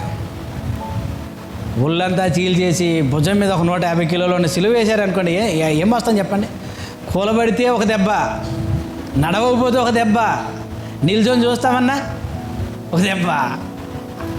ఇక్కడ ఈమె ఆయాస పడుకుంటూ కూర్చుని ఉంటే ఆయన ఎందుకు డౌట్ వచ్చింది, ఎక్కడి నుండి ఆయాసం సౌండ్ వస్తుందని అద్దంలో చూస్తే అద్దంలో గంప మీద పెట్టుకుని కూర్చున్నదంటండి ఆమె. ఏమ్మా నువ్వు ఏం పని చేస్తున్నావు అంటే, సార్ ముఖం లేని దాన్ని, నాలాంటి దాన్ని మీ కారులో కూర్చోపెట్టుకోవడమే మహాభాగ్యము. నన్నే కాకుండా నా గంపను కూడా మీ కారులో పెట్టడం నాకు ఇష్టం లేదు సార్. మరి ఎక్కడ ఉందంటే ఏది మొత్తం అనుకుంటున్నారు గంప. అలా ఉన్నాం మనం. అసలు నేను చర్చికి రావడమే గొప్ప విషయం. అలాంటిది అంటే కొంతమంది ఎలా ఉంటున్నారంటే సంఘాలకు వచ్చి కూడా ఆ పాపపు గంపలు అలానే మోసుకుంటున్నారని, సంఘాలకు వస్తూ కూడా పాత రోత బ్రతుకుని అలాగే బ్రతుకుతున్న వాళ్ళు కొంతమంది ఉన్నారు. ఆ విషయాన్ని జ్ఞాపకం చేస్తున్నాడు. మీరు పరిశుద్ధులొకటే దేవుని చిత్తం. అంటే సంఘాలకు వస్తున్న ప్రతి వారు కూడా ఎలా ఉండాలని దేవుడు కోరుకుంటున్నాడని. ఎలా ఉండాలని అండి? పరిశుద్ధులుగా ఉండడం అంటే కింద అంటున్నాడు, ప్రతివాడు తమ తమ ఘటాలని ఏం చేయాలట? కాపాడుకోవాలి. ఎందులో కాపాడుకోవాలి? పరిశుద్ధత యందు, ఘనత యందు మీ ఘటాలని మీరు ఏం చేయాలంట? కాపాడుకోండి. కాపాడుకోండి అంటున్నాడంటే ఇవి విలువైనవా కావా చెప్పండి. మా ఘటాలు అంటే ఈ శరీరము. ఘటం అంటే ఏంటిదండి? మీ శరీరాలని దేనిలో కాపాడుకోవాలి? పరిశుద్ధులుగా ఉండాలని చెప్తున్నాడే. ఆ విషయాన్ని చెప్తాను. మీరు పరిశుద్ధులుగా ఉండడమే దేవుని చిత్తం అన్నాడు కదా. పరిశుద్ధులుగా ఉండడం అంటే తలస్నానాలు చేసేసి శుభ్రంగా మంచిగా ఏమి తినకుండా సంకల బైబిల్ పట్టుకొని అమాయకంగా తెల్లబట్టలు కట్టుకొని వచ్చేయడమా పరిశుద్ధులుగా ఉండడం అంటే? అదేనండి. మరి ఏంటిదని ఎలా సిద్ధపడి వచ్చాము దేవుని సన్నిధికి వచ్చినప్పుడు? మనం ఇక్కడ వచ్చినప్పుడే కాదు, దయచేసి గుర్తుపెట్టుకోండి, ప్రతిరోజు కూడా నేను పరిశుద్ధంగా బ్రతకాలి. దేవుడు నేను పరిశుద్ధంగా బ్రతకడానికే అపవిత్రమైన జీవితం నుండి విడిపించి నన్ను తీసుకొచ్చి సంఘంలో చేర్చాడు, పరిశుద్ధుల గుంపులో చేర్చాడు. పరిశుద్ధుల గుంపులోకి వచ్చిన తర్వాత మనం ఏం కావాలండి? చదవని పిల్లల్ని చదివే పిల్లలతో ఎందుకు జత చేస్తారు? ఎందుకు చేస్తారు? అయినా చదువు రావట్లేదంటే అప్పుడేం చేస్తారు? ట్యూషన్ పెట్టిస్తారు. అయినా చదువు రాకపోతే ఏం చేస్తారు? ఆలోచన మీద ఒక దాని తర్వాత ఒకటి ఆలోచిస్తారు. వాడిని బాగా చదివించాలన్నది నీ లక్ష్యం అయితే వాడు చదువు వచ్చేంత వరకు వాడిని రాకి రంపాన పెడతారు. ఏమంటారండి? అవునా కదా? మనం పరిశుద్ధులుగా ఉండాలన్నది దేవుని లక్ష్యమైనప్పుడు మన కొరకు ఏం చేశాడు దేవుడు? ఎన్ని ప్రయత్నాలు అన్నీ చేశాడు. ఆఖరికి తన కుమారుణ్ణి కూడా బలిగా ఇచ్చాడండి. ఇచ్చిన తర్వాత ఆఖరి ప్రయత్నం అది. మనం పరిశుద్ధులు కావడానికి ప్రభు రక్తం చిందించడం అనేది ఆఖరి ప్రయత్నం అది. అది చేసేసిన తర్వాత ఇంకా మనం అదే పాత రోత బ్రతుకుతున్నామంటే నిజంగా ప్రభు త్యాగం నీకు అర్థం కాకపోయినా ఉండాలి, లేదంటే నరక శిక్ష గురించి నీకు అవగాహనైనా లేకపోయి ఉండాలి, లేదా పరలోకం ఎంత గొప్పదైనా నీకు తెలిసి ఉండకపోయినా ఉండాలి. పరలోకం గురించి కొంత తెలుసుకున్నాం, నరకం గురించి కొంత తెలుసుకున్నాం, ప్రభు త్యాగం గురించి కూడా కొంత తెలుసుకున్నాం. ఇన్ని తెలుసుకున్న తర్వాత కూడా నువ్వు పరిశుద్ధంగా పరిశుద్ధురాలుగా బ్రతకపోతే నిన్ను మార్చడం కష్టం. ఈరోజు పొద్దున ఒకటి పెట్టిన చూసారా? కరడు కట్టినటువంటి రౌతుల్లాగా ఉండేటువంటి గుండెలైన దేవుని మాటలకి కరిగిపోతున్నాయి, మారిపోతున్నాయి, వాళ్ళ జీవితాలు మారిపోతున్నాయి. సాక్ష్యాలు వింటుంటే కొన్నిసార్లు చూస్తుంటే నాకు ఎంత మూర్ఖుడు ఎలా మారిపోయాడు రా బాబు, ఇంత భయంకరమైన స్త్రీ ఎలా మారిపోయింది అనిపిస్తూ ఉంటుందండి. కానీ సంఘానికి వచ్చి వారం వారం వాక్యం వింటాను కూడా మనం మారట్లేదు, మార్పు రావట్లేదు. కారణం ఏంటి చెప్పమంటారా? వేషధారి ఎప్పుడు కూడా నిద్రపోతున్నట్టు నటించినోడు ఎప్పటికీ కూడా లేవడు. నిద్రపోతున్నట్టు నటిస్తే, వేషాలు వేసుకుని బ్రతికితే, భక్తి అనేటువంటి వేషం వేసుకుని బ్రతికితే ఏనాటికి కూడా నీ జీవితం దేవుడు వచ్చి మాట్లాడినా కూడా నువ్వు మారుతావో మారో గ్యారెంటీ లేదు. అర్థమవుతుందండి? దేవుని వాక్యం దేన్నైనా మార్చగలదు. నువ్వు మారను అని నీ మనసులో ఫిక్స్ అయిపోయి నలుగురిని మెప్పించడానికి భక్తి అనే వేషం వేసుకొని బ్రతికితే వాక్యం చెప్తుంది, మోసపోకడి, నువ్వు ఏది విత్తుతావో అదే కోస్తావు. నువ్వు ఏది విత్తుతావో అదే కోస్తావు. నువ్వు వేషం వేస్తూ బ్రతికితే, ఆ పాపాన్ని కప్పిపెట్టుకుంటూ బ్రతికితే పాపం వల్ల వచ్చే జీతం మరణం, దాన్నే కోస్తావు. భక్తిగా వాక్యానికి భయపడుతూ లోపడుతూ వాక్యానుసారంగా బ్రతికితే దానివల్ల కలుగు ఫలం ఏదైతుందో దాన్నే అనుభవిస్తాను. కాబట్టి ఇక్కడ చెప్తున్నమాట, మీరు పరిశుద్ధులు ఒకటే దేవుని చిత్తం కావడానికి ఏం చేయమంటుండో తెలుసండి? మీ ఘటాలని మీరు పరిశుద్ధత యందు ఘనత యందు ఏం చేయాలంటే కాపాడుకోండి. ఏం చేయాలి? ఈ ఎండ తగలకుండా కాపాడుకుంటున్నాం, వాన తగలకుండా కాపాడుకుంటున్నాం, చలి తగలకుండా కాపాడుకుంటున్నాం, దుమ్ము ధూళి పడకుండా కాపాడుకుంటున్నాం, రోగాలు రాకుండా కాపాడుకుంటున్నాం, గ్లామర్ డ్యామేజ్ కాకుండా కాపాడుకోవట్లేదా? కాపాడుకుంటున్నారు. ఇంకా ఈ ఎంట్రుకలకి 1000 రకాల షాంపులు ఉన్నాయంట తెలుసండి. ఎంట్రుకలకి దీన్ని కాపాడుకుంటున్నాం, గోళ్ళను కూడా కాపాడుకుంటున్నాం, ఇంకా కళ్ళు కూడా కాపాడుకుంటున్నాం, ఇంకా కండలు కావాలి. ఎందుకంటే లెగ్ పీసులు అడుగుతారు కదా, కోస్తే లెగ్ పీసులు అడుగుతారు, కండలు కావాలి. దీన్ని ఫిట్నెస్ కోసం దీన్ని కాపాడుకుంటున్నాం. ఇన్ని కాపాడుకుంటున్నారు కానీ దేవుడు అడుగుతాడు, నీ శరీరాన్ని కాపాడుకుంటున్నావా? దేనిలో కాపాడుకోవాలి నాయన అంటే పరిశుద్ధత యందు కాపాడుకోను ఆయన. ఘనత యందు నువ్వు కాపాడుకో. శరీరాన్ని దేన్ని కాపాడుకోవాలంటే వ్యాధులు వస్తే ఎన్ని రకాల మందులు, ఆయుర్వేదం చూస్తాము, ఇంగ్లీష్ మందులు చూస్తాము, ఇంకా ఇంటి చిట్కాలు చూస్తాము, వంట చిట్కాలు చూస్తాము. ఏంటి శరీరం కొరకు? దీన్ని కాదు దేవుడు చెప్తుంది. జబ్బున్నా చేస్తావు, ఆరోగ్యంగా ఉన్నా చస్తావు, వృద్ధాప్యం వచ్చినా చేస్తావు, అనుకోకుండా ప్రమాదం జరిగినా చచ్చిపోతావు. మన జీవితమే గడ్డి పువ్వు లాంటిది, మన జీవితమే ఆవిరి వంటిది. మన జీవితం ఎంతలో కనబడి అంతలో మాయమైపోయే చిన్న జీవితం ఇది. దీనిలో నా పని ఏంటి తెలుసండి? పరిశుద్ధత యందు మన దేహాన్ని మనం కాపాడుకోవాలి.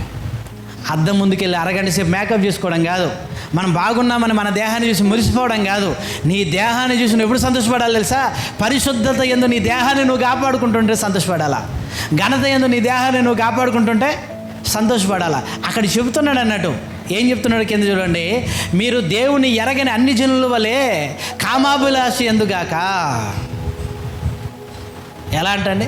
దేవుని ఎరగని ప్రజలు ఉన్నారే, వారు ఈ కామాభిలాషి అందు శరీర కోరికలు తీర్చుకోవడానికి వాళ్ళ శరీరాలను కాపాడుకుంటారు. బాగా మేకప్ ఎందుకు అవుతున్నారు? పరాయి పురుషుడు చూడాలనే కదా, పరాయి స్త్రీ నిన్ను చూడాలనే కదా.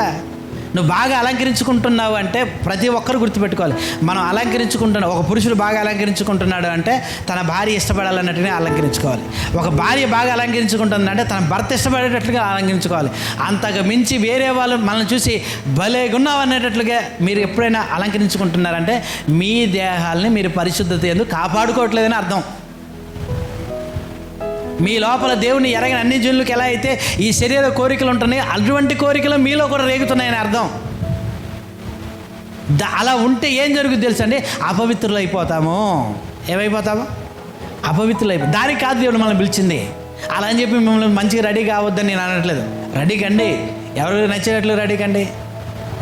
పురుషుడు స్త్రీ తన భర్తకి, పురుషుడు తన భార్యకి నచ్చినట్లుగా రెడీ కావాలా అంటే. అంటే మీ శరీరం మీద ఎవరికి అధికారం ఉండాలి? స్త్రీ శరీరం మీద, ఒక భార్య శరీరం మీద ఎవరికి అధికారం ఉండాలి? భర్తకే. ఎవరు సంతోషించాలి? నిన్ను బట్టి భర్తే ఆనందపడాలి. మరి భార్య విషయంలో కూడా ఎవరు ఉండాలండి? భర్త కూడా అలానే ఆలోచించాలి కదా. దేవుని ఎరగని అన్ని జనులు ఉంటారే, వారు కామాభిలాషి అందు. చూడండి అక్కడ ఏం చెప్తున్నాడు, దేవుని ఎరగని అన్ని జనుల వలె కామాభిలాషి యందు కాక పరిశుద్ధత యందును ఘనత యందును తన ఘటమును ఎట్లు కాపాడుకోవాలో అది ఎరిగి ఉండుటే దేవుని చిత్తము. మీరు ఎట్లా కాపాడుకోవాలో అది ఎరిగి ఉండాలి, నీకు తెలిసి ఉండాలంట దేవుని చిత్తం. 3వ వచనం అన్నాడు, జారత్వానికి దూరంగా ఉండటమే. నువ్వు జారత్వానికి దూరంగా ఉంటేనే నీ ఘటాన్ని నువ్వు కాపాడుకుంటావు. జారత్వము అంటే వ్యభిచారమా? వ్యభిచారము జారత్వం ఒకేలా కనిపిస్తాయి. వ్యభిచారము జారత్వము ఒకేలా కనిపిస్తాయి. శరీర కోరికలు తీర్చుకోవడం, లైంగిక కోరికలను తీర్చుకోవడం, అర్థమవుతుందండి? వ్యభిచారము జారత్వం 2 సార్లు ఈ ఒకటే చెప్తే సరిపోతుంది కదా. ఒకటే చెప్తే సరిపోతుంది కదా, ఎందుకు ఆ మాట చెప్పాడు అని. జారత్వం అంటే పెళ్ళి కాని వాళ్ళు చేసేటువంటి లైంగిక చర్య. పెళ్ళి కాని యవనస్తులు వారి శరీర కోరికలను తీర్చుకుంటే దాన్ని జారత్వం అన్నాడు. పెళ్ళైన వాళ్ళు చేసేది తమ భర్తతో కాకుండా వేరే పురుషుడితోనే, తన భార్యతో కాకుండా వేరే స్త్రీతో కనుక చేస్తే అది వ్యభిచారం. అంటే 2 కూడా కవల పిల్లలే. అర్థమైందండి? జారత్వము వ్యభిచారము 2 కూడా కవల పిల్లలే. 2 పాపాలే. 2 దేవుడికి కోపం తెప్పించే పాపాలే. 2 దేవుని ఉగ్రతను పెళ్ళున దిగేటట్టు చేసే పాపాలే. అర్థమవుతుందండి?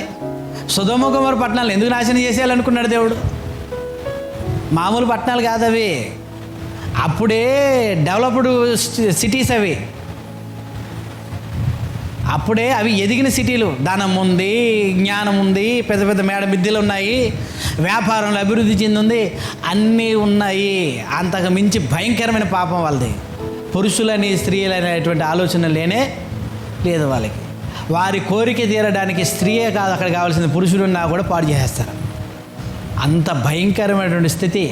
అంటే మనిషికి ఆ కోరికలు ఉంటే జీవితాంతం కూడా తృప్తి కలగదు,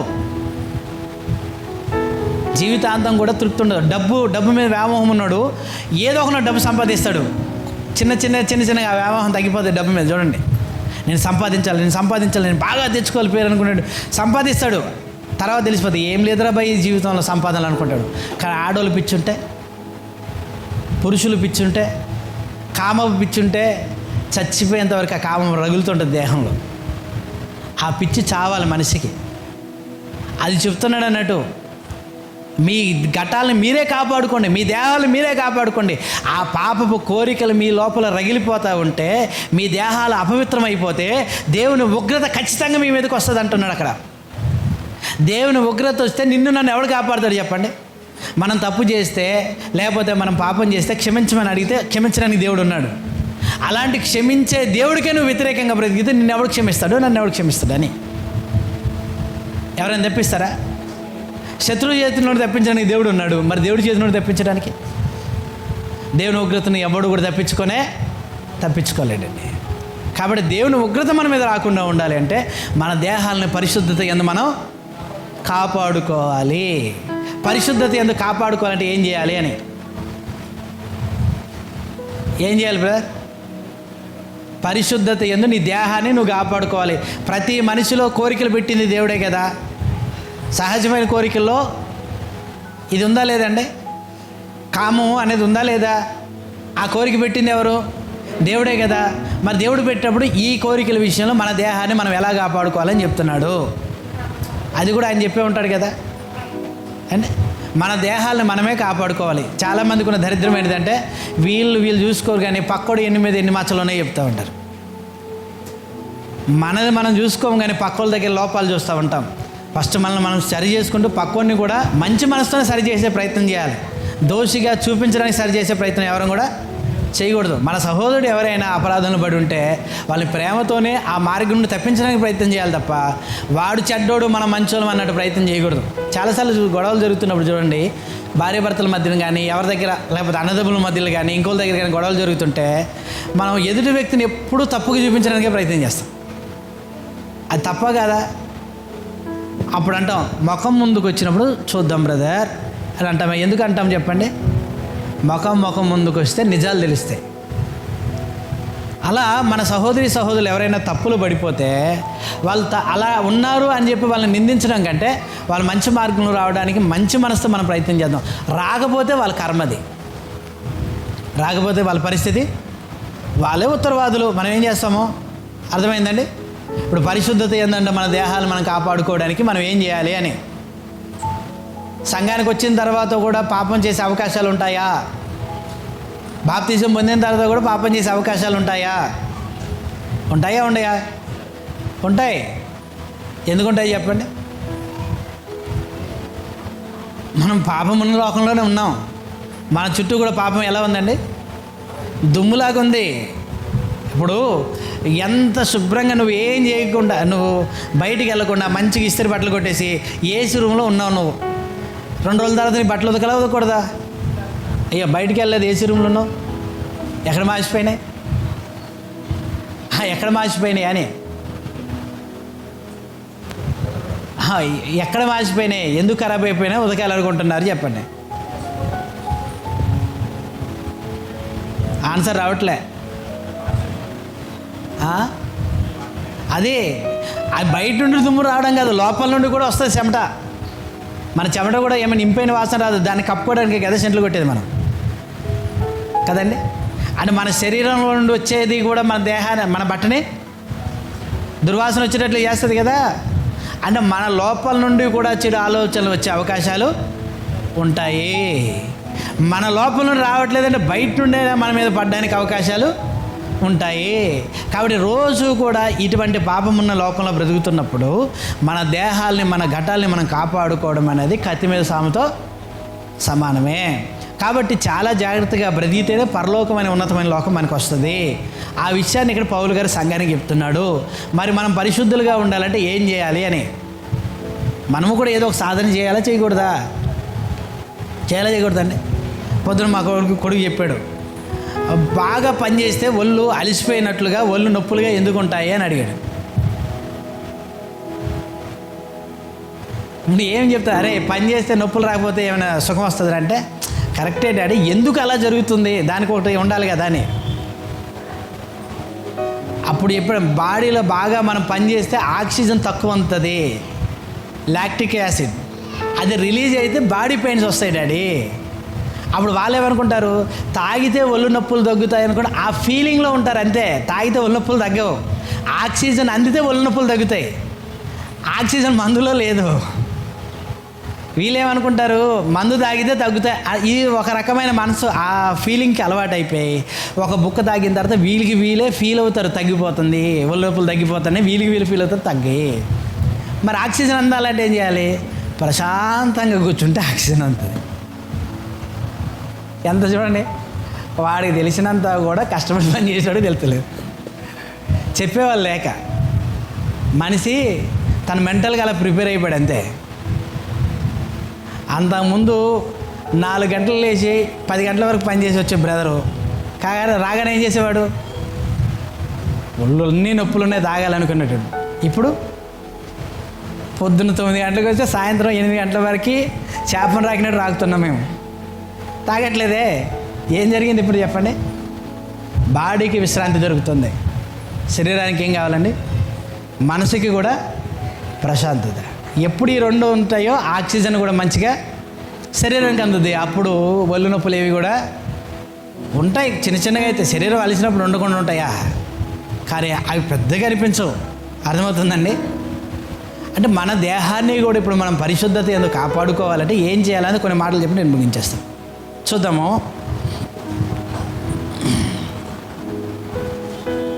రోమాపత్రిక 12వ అధ్యాయము 2వ వచనం చదువుదాం.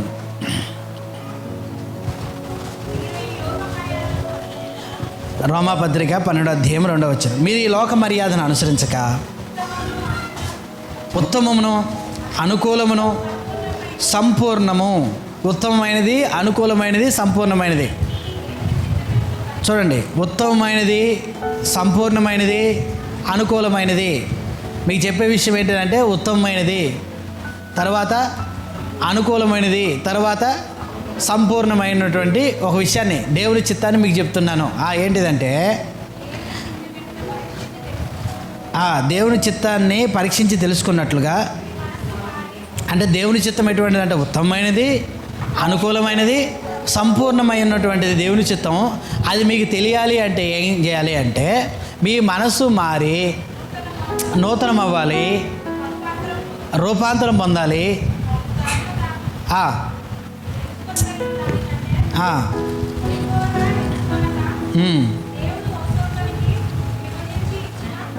అమ్మ, మీరు 1వ వచనం చదవట్లేదా? కాబట్టి సహోదరులారా, పరిశుద్ధమును దేవునికి అనుకూలమునైన సజీవ యాగంగా మీ శరీరాలని దేవునికి సమర్పించుకోనండి. ఏం చేయాలంటమ్మా? నేను 2 చెప్పాను, నేనే 1 చెప్పలేదు. 1వ వచనంలో చెప్తున్న మాట ఏంటంటే సజీవ యాగంగా మన దేహాన్ని దేవుడికి సమర్పించుకోవాలి. మనం పరిశుద్ధంగా బ్రతకాలి అంటే నీ దేహాన్ని దేవుడికి నువ్వు సజీవ యాగంగా, అంటే బ్రతుకున్నప్పుడే ఈ దేహం పైన దేవుడిదే అధికారం అని నువ్వు అప్పగించుకోవాలి. అంటే నీ దేహం మీద అధికారం ఎవరికి ఉండాలని? దేవుడికి ఉండాలి. ఎవరికి ఉండాలంటే ఈ దేహం పైన అధికారం? నా కళ్ళు నేను ఇష్టం వచ్చినవి చూస్తాను, నా శరీరం నా ఇష్టం వచ్చినట్టు నేను తయారవుతాను, నా నోరు నా ఇష్టం వచ్చినట్టు నేను మాట్లాడతాను, నా చెవులు నాకు ఇష్టం వచ్చినవి వింటాను, నా కాళ్ళు నా ఇష్టం వచ్చిన చోటుకి నేను నడుస్తాను. మీరెవరు అనడానికి? మనుషులతో అన్నాం, బాగానే ఉంది. ఆ మాట దేవునితో అనగలమా? అనొచ్చా అని? అనకూడదు. నీ ఘటాన్ని నువ్వు కాపాడుకోవడమే నీ లక్ష్యం అయితే నీ ఘటాన్ని, నీ శరీరాన్ని పరిశుద్ధతను కాపాడుకోవాలనేది దేవుని చిత్తమైనప్పుడు నువ్వు ఎలా ఉండాలంటే ఈ దేహం మీద దేవుడిదే సర్వాధికారం ఉండాలి అంటే ఫస్ట్ నిన్ను నీవు సమర్పించుకోవాలి. నువ్వు సమర్పించుకుంది దేవుడు ఏమి చేయడండి. ఈ దేహాన్ని దేవుడికి నువ్వు సమర్పించుకోకపోతే దేవుడు ఏది కూడా చెయ్యడు. దేన్ని సమర్పించుకోవాలి అమ్మ? దేన్ని సమర్పించుకోవాలని ఒక ఆయన బాప్తిజం పొంది బాప్తిజంలో పాస్కరిలో ముంచేస్తాడు కదా, నీటిలో ముంచుతుంటే మునిగిపోయాడు అంట. కానీ 2 ఏళ్ళు మాత్రం పైకి పెట్టి ఉన్నాడండి. ఎంతసేపు ముంచినది కింద దించట్లేదు ఆయన. అప్పుడు ఎంతసేపు ముంచుతున్నది దించట్లేదంట. అప్పుడు పాస్టర్ గారి కోపం వచ్చి లేపి, ఏం బ్రదర్ అర్థం కావట్లేదు, దించమంటుంటే నేను ముంచాగా అంటే అప్పుడు అన్నాడు, అయ్యగారు ఈ 2టికి ఇవ్వకండి అయ్యగారు, ఫస్ట్ ఆ 2టికి మరోసారి బాప్తిజం ఇవ్వండి. ఎందుకంటే ఈ 2టితో బీడీ పట్టుకోవాలి అయ్యగారు. ఏం పట్టుకోవాలంటండి? బీడీ కోసం 2 ఏళ్ళకి మళ్ళీ తర్వాత ఇస్తారా బాప్తిస్తాం? సజీవ యాగంగా మన దేహం అంతటిని కూడా ఏం చేయాలంటమ్మా? అది నేను కొన్ని విషయాల్లో బెటర్ బ్రదర్, కొన్ని విషయంలో బెటర్ కాదు బ్రదర్ అనుకోండి. మీ టోటల్ బాడీ అంతటి మీద నీవు పూర్తిగా నీ దేహాన్ని దేవుడికి సమర్పించుకో. ఏం చేయాలండి? పూర్తిగా మన దేహాన్ని మన దేవుడికి సమర్పించుకోవాలి. అంటే ఈ దేహంలో దేన్ని చూసి నువ్వు అతిశయపడాల్సిన పని లేదు. ఈ దేహంలో నువ్వు దేన్ని చూసి కూడా ఇంకొకరికి అధికారం ఇచ్చే అవకాశం వద్దు. నీ దేహం మీద ఎవరి అధికారం ఉండాలి? దేవుడి అధికారం ఉండాలి. తర్వాత నీ భర్త అధికారం ఉండాలి. తర్వాత నీ భార్య అధికారం ఉండాలి. అంతే తప్ప పరాయి వాళ్ళకి నీ దేహం మీద ఎటువంటి అధికారం లేదు. పరాయి వాళ్ళు మెచ్చేటట్లుగా నీ దేహాన్ని నువ్వు తీర్చిదిద్దుకోవాల్సిన పని లేదు. కాబట్టి దేవుడు సంతోషపడే విధంగా మన దేహాన్ని మనం అలంకరించుకోవాలి. అర్థమవుతుందండి? అర్థమవుతుందా? అంటే సమర్పించుకోవాలి మన దేహాన్ని మనమే. ఏం చేయాలమ్మా? సమర్పించుకోవాలి. ఇచ్చేసిన తర్వాత మళ్ళీ అడుగుతామా? ఇప్పుడు చందా బాక్సులో కానుక సమర్పించిన తర్వాత ఎందుకు ఇచ్చాను అనవసరంగా అని మళ్ళీ వెళ్ళి చందా బాక్సులు తీసుకుంటారా? మీరు ఎప్పుడైనా ప్రయత్నం చేశారా? ఎప్పుడు బై మిస్టేక్లు అనుకోకుండా 100 అయిపోయి 500 వేసారు. రే 500 పడిపోయింది బ్రదర్, నేను 100 వేద్దాం అనుకున్నా, 100 నా జోబులో ఉన్నది బ్రదర్, ఈ 100 తీసుకుని 500 ఇవ్వండి బ్రదర్ నేను అడుగుతారా? అసలు ఆ ఆలోచన వచ్చినా కూడా దేవునికి ఇచ్చేసాం ఏమనుకుంటాం? దేవునికి ఇచ్చేసాము, దేవునికి ఇచ్చి మనం ఏం ఖరాబ్ కాము, దేవుడికి ఇచ్చేసాము అనుకుంటామా అనుకోమా? ఇప్పుడు దేహాన్నే సమర్పించేయాలంట. ఇప్పుడు ఈ దేహాన్ని ఏం చేయాలండి? ఒక మాట చెప్పిన, నీ దేహాన్ని కనుక నువ్వు దేవుడికి సమర్పిస్తే దీన్ని అద్భుతంగా తయారు చేసి పెడతాడండి ఆయన. నీ తల్లి గడుపులోనే నేను ఇంత చక్కగా నిర్మించిన దేవుడు, ఎదిగిన తర్వాత ఈ దేహాన్ని నువ్వు ఇచ్చేసావు అనుకో దేవునికి, ఆయన అద్భుతంగా డిజైన్ చేసి నేను ఏం చేస్తా తెలుసా? ఘనతకు పాత్రగా మారుస్తాడు. ఈ దేహాన్ని నువ్వు ఆఫ్టర్లే నువ్వు చూడడానికి ఏం బాగో, కానీ ఈ దేహం మీద దేవుడికి అధికారం ఇచ్చావు అనుకోండి, నువ్వు నలుగురు చూస్తే నేను గుర్తించాలనుకుంటున్నావు, దేశం మొత్తం నిన్ను చూసి గుర్తించే విధంగా దేవుడు మారుస్తాడు. ఎప్పుడు తెలుసా? ఈ దేహాన్ని దేవుడికి సజీవ యాగంగా సమర్పించుకున్నప్పుడు. అర్థమైందండి? అంటే పరిశుద్ధత యందు మన ఘటాలను కాపాడుకోవాలంటే ముందు మన దేవుడికి మన దేహాల్ని సజీవ యాగంగా సమర్పించుకోవాలి. తర్వాత చూడండి ఇంకో మాటను కూడా చూద్దాము. ఇదే రోమపత్రిక 6వ అధ్యాయం 19వ వచనం. 6వ అధ్యాయము 19వ వచనం.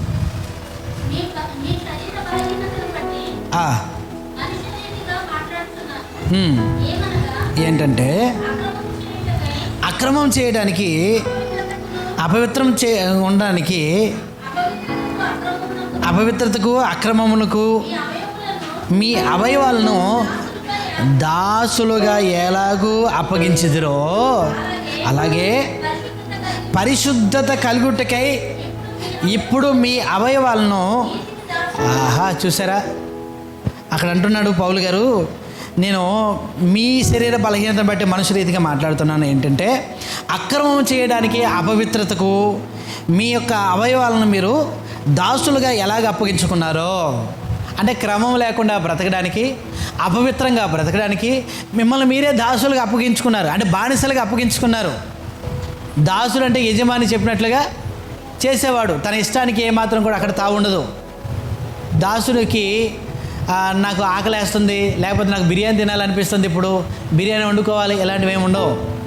అయ్యగారు తినేసిన తర్వాత మిగిలితే మనం తినాలి, లేకపోతే అలా ఆకలితో ఉండాలి. దాసుని పని అది కదండి. ఇప్పుడు అంటున్నాడు ఆయన, అపవిత్రతకు అక్రమంగా బ్రతకడానికి మీరు అప్పగించుకున్నారు కదా, ఎందుకు నాయనా మీరు ఎలా పాపం బ్రతుకుతున్నారంటే దానికి అడిక్ట్ అయిపోయాం బ్రదర్. చాలామంది యవనస్తులు గంజాయికి, ఇక గంజాయి అలవాటు లేని వాళ్ళు చెడు దృశ్యాలు చూడడానికి, ఆ అలవాటు లేని వాళ్ళు కూడా సెల్ ఫోన్లకి అడిక్ట్ అయిపోతారు, బానిసలు అయిపోతున్నారు. చూడండి కొంతమంది సినిమాలకి సీరియల్కి చూడండి, 7 కాగానే బైబిల్ తర్వాతని గుర్తు రాదు కానీ సీరియల్ గుర్తొస్తుంది కదండి. చాలామంది అలాంటి సమస్యలే. ఈరోజు కొంతమంది చూడండి, వాళ్ళు మ్యారేజ్ డే మర్చిపోతారు, బాప్తిసం డే మర్చిపోతారు. బాప్తిసం మీరు ఎప్పుడు పొందారు బ్రదర్ అంటే గుర్తుండదు, కానీ పలానా సినిమా ఎప్పుడు రిలీజ్ బ్రదర్ అంటే మాత్రం భలే గుర్తుంటుంది. అరే ఏమి అసలు సంఘానికి వస్తూ మీరు ఎంత దౌర్భాగ్యంగా బ్రతుకుతున్నారు అంటే మిమ్మల్ని మీరు అలా అడిక్ట్ అయిపోయారు, బానిసలు అయిపోయారు. యవనస్తులు కొంతమంది గంజాయికి, కొంతమంది వ్యభిచారానికి, శరీర కోరికలు తీర్చుకుని, ఇలా రకరకాలుగా కొంతమంది అబద్ధం ఆడడానికి కూడా అలవాటు అయిపోయారండి. అదొక చాలా ఒక ఫన్నీగా ఉంటుంది వాళ్ళకి, అదొక వ్యసనంగా ఉంటుంది అబద్ధాలు ఆడడం. అమ్మా ఎల్లమ్మ గారు నిద్రపోకండి. చూడండి ఇలా మనుషులు రకరకాలుగా పాపం ఎందుకు చేస్తున్నారు? దాసులుగా అప్పగించుకున్నారు, పాపం చేయడానికి, అక్రమంగా బ్రతకడానికి అప్పగించుకున్నారు వాళ్ళు. ఆ విషయాన్ని ఎందుకు ఇక్కడ పౌలు గారికి జ్ఞాపకం చేస్తున్నాడంటే, మీరు అప్పుడు అప్పగించుకున్నారు కదా. ఎవరు అప్పగించుకున్నారండి? ఎవరు అప్పగించుకున్నారు? పెళ్ళి చేసిన తర్వాత ఈమెకి ఇష్టమైతే పెళ్ళి, కష్టమైన భర్తతో కాపురం చేస్తుంది. ఇష్టమే లేకపోయింది అనుకోండి, ఏం చేస్తుందండి? 100 మంది చెప్పినా కూడా కాపురం చేయరు. వాళ్ళు చేస్తారా? చేయరు. ఇప్పుడు పాపం చేయడానికి నిన్ను ఇష్టంగా అప్పచెప్పుకున్నావు కదా, ఆ విషయాన్ని చెప్తున్నాడు. ఎవడో మానేమంటే నువ్వు మానేస్తావా? మానేవు. పాపానికి అప్పగించుకున్నాను. నీవు పాపం వల్ల వచ్చే జీతం ఏంటి తెలుసా? మరణం. పాపం వల్ల పాపం చేస్తే ఏనాడు కూడా సంతోషం ఉండదు. ఒక మాట అంటున్నాడు, దురాశ గర్భము ధరించి పాపం కన్నది, పాపం పరిపక్వమై మరణానికి అన్నది. మరణం అంటే ఏమనుకుంటా? తాగినోడు చేస్తాడు, తాగినోడు చేస్తాడు అనుకుంటున్నామే. ఈ మరణం కాదు, బైబిల్ చెప్తుంది అది 2వ మరణం. అక్కడ అగ్ని ఆరదు, పురుగు చావదు. అక్కడ మండు గంధకాలతో ఉండేటువంటి ఆ గుణంలో పడితే నిత్య యాతనది. తట్టుకోలేము మనం. చేతి కొంచెం చిన్న నూనె చుక్క పడితేనే తట్టుకోలేమే, వేడి సెగ తాగితేనే తట్టుకోలేమే. అలాంటిది నేరుగా వెళ్ళే నిప్పుల్లో నీ ఆత్మ కాలాది, తప్పించుకునే అవకాశం ఉండదు. అక్కడ నీకు బర్నాలు రాయరు, ఏసీ రూములు పెట్టరు. ఎంజిఎంకి వెళ్ళండి, కాలిపోయిన ఆ యొక్క బర్నింగ్ వార్డులో ఏసీలు అన్నీ ఫిట్ చేసి ఉంటారు. అన్ని ఏసీలు పెట్టినా మంట తగ్గదండి. అల్లాడిపోతుంటారు, విలవల్లాడిపోతూ ఉంటారు వాళ్ళని చూస్తుంటే. నరకంలో అంతకంటే భయంకరంగా ఉంటుంది కదా. అది అంటాడు, మీరు ప్రతి అక్రమం చేయడానికి, తర్వాత అపవిత్రంగా బ్రతకడానికి మీ దేహ అవయవాలను మీరే అప్పగించుకున్నారు కదా. దాసులుగా అప్పగించుకున్నారు కదా, పనోళ్ళగా అప్పగించుకున్నారు కదా. పాపం చేయడానికి మీరు ఒక బానిసలు అన్నట్టుగా అప్పగించుకున్నారు కదా. కింద అంటున్నాడు, అలాగే పరిశుద్ధత కలుగుటకై ఇప్పుడు మీ అవయవాలను ఏం చేయాలి? నీతికి దాసులుగా అప్పగించుకునండి. పాపం చేయడానికి సాయంత్రం కాగానే, లేకపోతే ఖాళీ దొరికితే పాపం చేయాలని ఎలా ఆలోచించారో, మీరు ఇప్పుడు ఏం చేయాలి తెలుసా? మీ దేహ అవయవాలని పరిశుద్ధత కలగడానికి. మీకు ఖాళీ దొరికితే నీ దేహాన్ని నువ్వు ఎలా కాపాడుకోవాలి? పరిశుద్ధత కలగడానికి నువ్వు కూడా బానిసగా అప్పగించుకో అంటున్నాడు దేవుడు. అంటే పరిశుద్ధత కలగాలంటే ఇప్పుడు ఏం చేయాలి తెలుసు? నీతికి దాసులుగా ఈ దేహ అవయవాలను మనం అప్పగించుకోవాలి, దాసులుగా అప్పగించుకోవాలి. నీతి పనులు చేయడానికి మేము దాసులమండి అన్నట్టుగా, నా యజమాని నీతిమంతుడైనటువంటి యేసుక్రీస్తు ప్రభువారు ఆయన పనివారం అన్నట్టుగా మనం బ్రతకాల. అలా ఈ దేహ అవయవాలను సజీవ యాగంగా సమర్పించుకోవాలండి. అలా చేయడానికి ఏ పని చేయాలి? ఇంకో పని చెప్తున్నాడు. చూడండి, ఇంకో మాట చూద్దాం.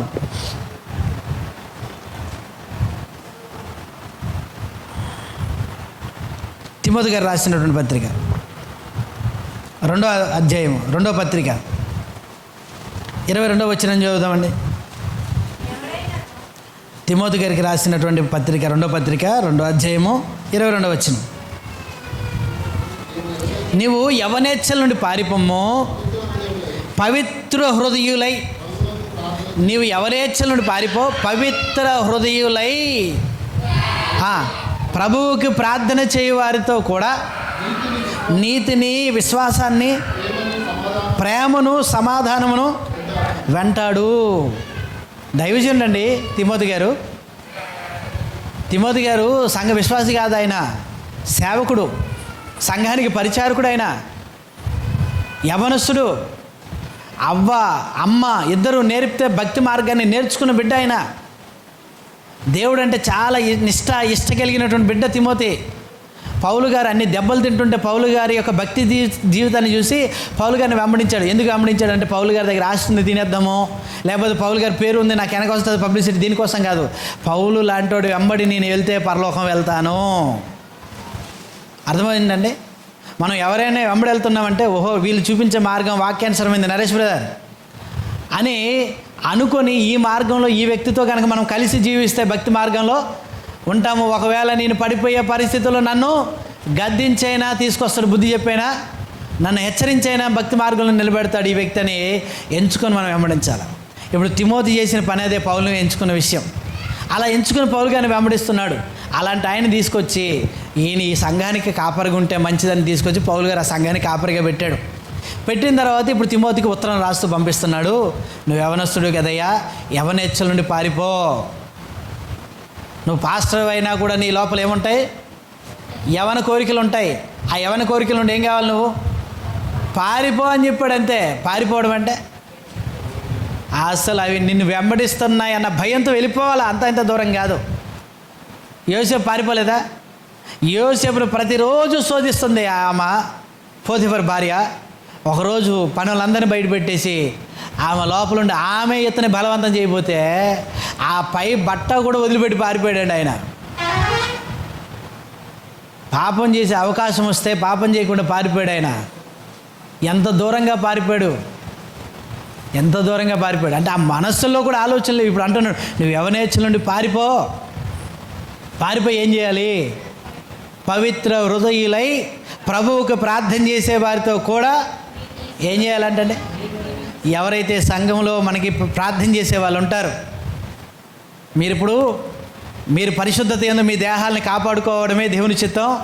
అలా ప్రతివారు జారత్వానికి దూరంగా ఉండాలి. అంటే శరీర కోరికలు తీర్చుకుని ఆ పని ఏదైతే ఉందో అది పూర్తిగా మానేయాలి. నీ శరీరం మీద నీ భర్తకి లేకపోతే నీ భార్యకి అధికారం ఉండాలి. యవన ప్రాయంలో పెళ్లి కాకుండా శరీరాలని ఆ యొక్క శరీర కోరికలు తీర్చుకోవడానికి ఏమాత్రం కూడా మీరు ఆలోచన చేయకుండా ఉండాలి. బాప్తిజం పొందిన తర్వాత పవిత్ర హృదయులే ప్రభువుకు ప్రార్థన చేసేవారు ఎవరైతే ఉన్నారో వారితో కలిసి ఉండడానికి మనం ఇష్టపడాలి. ఈ దేహం మీద సర్వాధికారం దేవుందనే సజీవ యాగంగా దేహానికి దేవుడికి అప్పగించుకోవాలి.